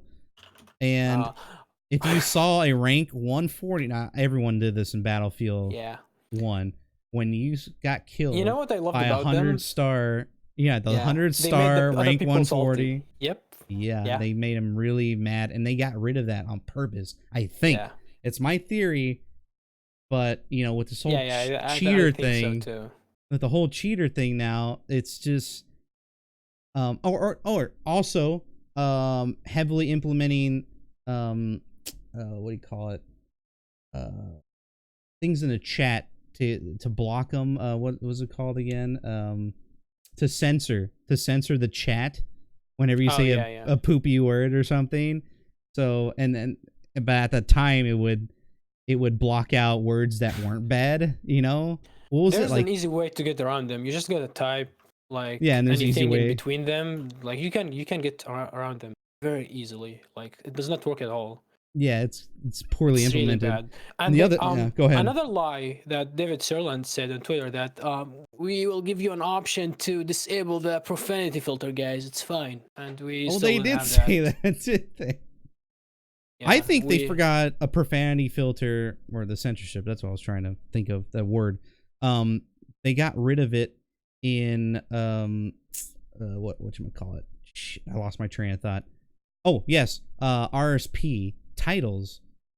Remember, now we can make our own community games, and I think they forgot to add a profanity filter on making those names, I think, and that's why you only have, or you're forced to have a number of the server and then your screen name, not your title, you know. So anyway, that RSP is a totally different thing. We'll probably talk about that another time. But yeah, again, them trying to make this game as less toxic as possible has, in my opinion, failed miserably. Yeah. And we're not seeing results. We're not. I thought the community games was really gonna be something that we can get these hackers. We were looking forward to it, because we're all getting followed by cheaters and stream snipers. And then he delayed it, so and then expect them. Then we expected something. Right. Then we finally get it, and it's half-assed piece of garbage.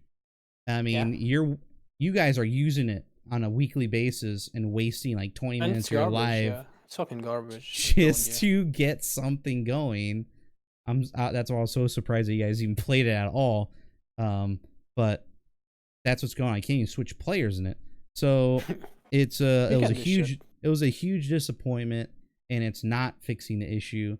Some of my friends are still getting followed by cheaters and these stupid idiot children and these clans, and it's just getting really bad.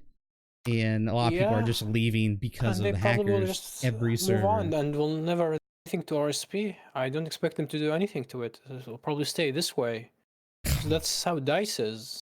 Yeah, there's They no like roadmap. disappointing us. Yeah, there's no nothing. roadmap. There's nothing.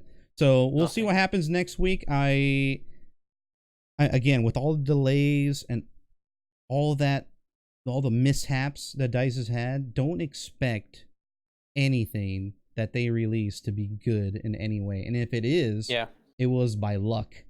All right. Yeah. I think what they did for on the positive note here, what they did for Outpost was somewhat of an improvement on certain maps, because all the other ones are just really bad when it comes to the way they're placed, or the tanks. The tanks are just ruining that game mode sometimes. But the biggest improvement I saw was Aerodrome Outpost. It had such a, I don't know if that was just luck, but it just flowed so well for me.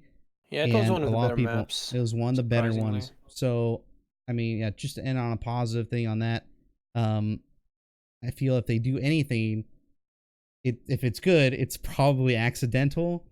I know that's terrible to say, but god dang, they really haven't shown themselves to really put out some good stuff.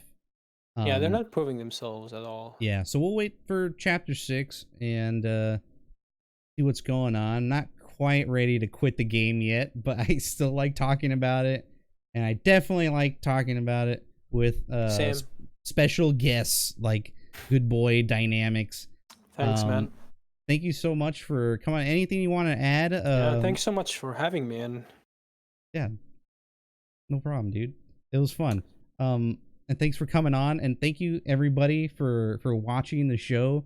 Next week, if there's no update, we will have another special guest, and if there is an update, we will have the very first Battlefield show roundtable. We will get a good group of people, maybe even Dynamix will come back and sit this one through. You never know. We will discuss whether this game is going to die or if it's going to live, because it's at that point of who knows what's going to happen, and we still have another year to go. Okay, guys? So if you guys enjoyed what you guys saw today, don't forget, watch and follow my dude Dynamix here. Click on his name right there. Go follow him on Twitch. When do you stream, dude? What's your schedule looking like? I don't have a schedule. It's just no schedule. Just go follow and hit the bell, and you'll know when he's on. You can also find Dynamix on Twitter, yes? Yeah. I am on Twitter. Super easy. That's for sure. You can also follow me on Twitter and right here on Twitch if you want to support the Battlefield show. Give the channel a follow. We're going to keep on doing this. We're on our 15th episode. We're going to be on number 16. We're here in season 2, guys. Thank you so much. We're going to go raid somebody, all right? So stick around here in the channel, and we're going to go say hi to somebody, okay? See you guys. Thank you for watching. Thank you guys so much. Bye-bye. Good night. Good night, boys.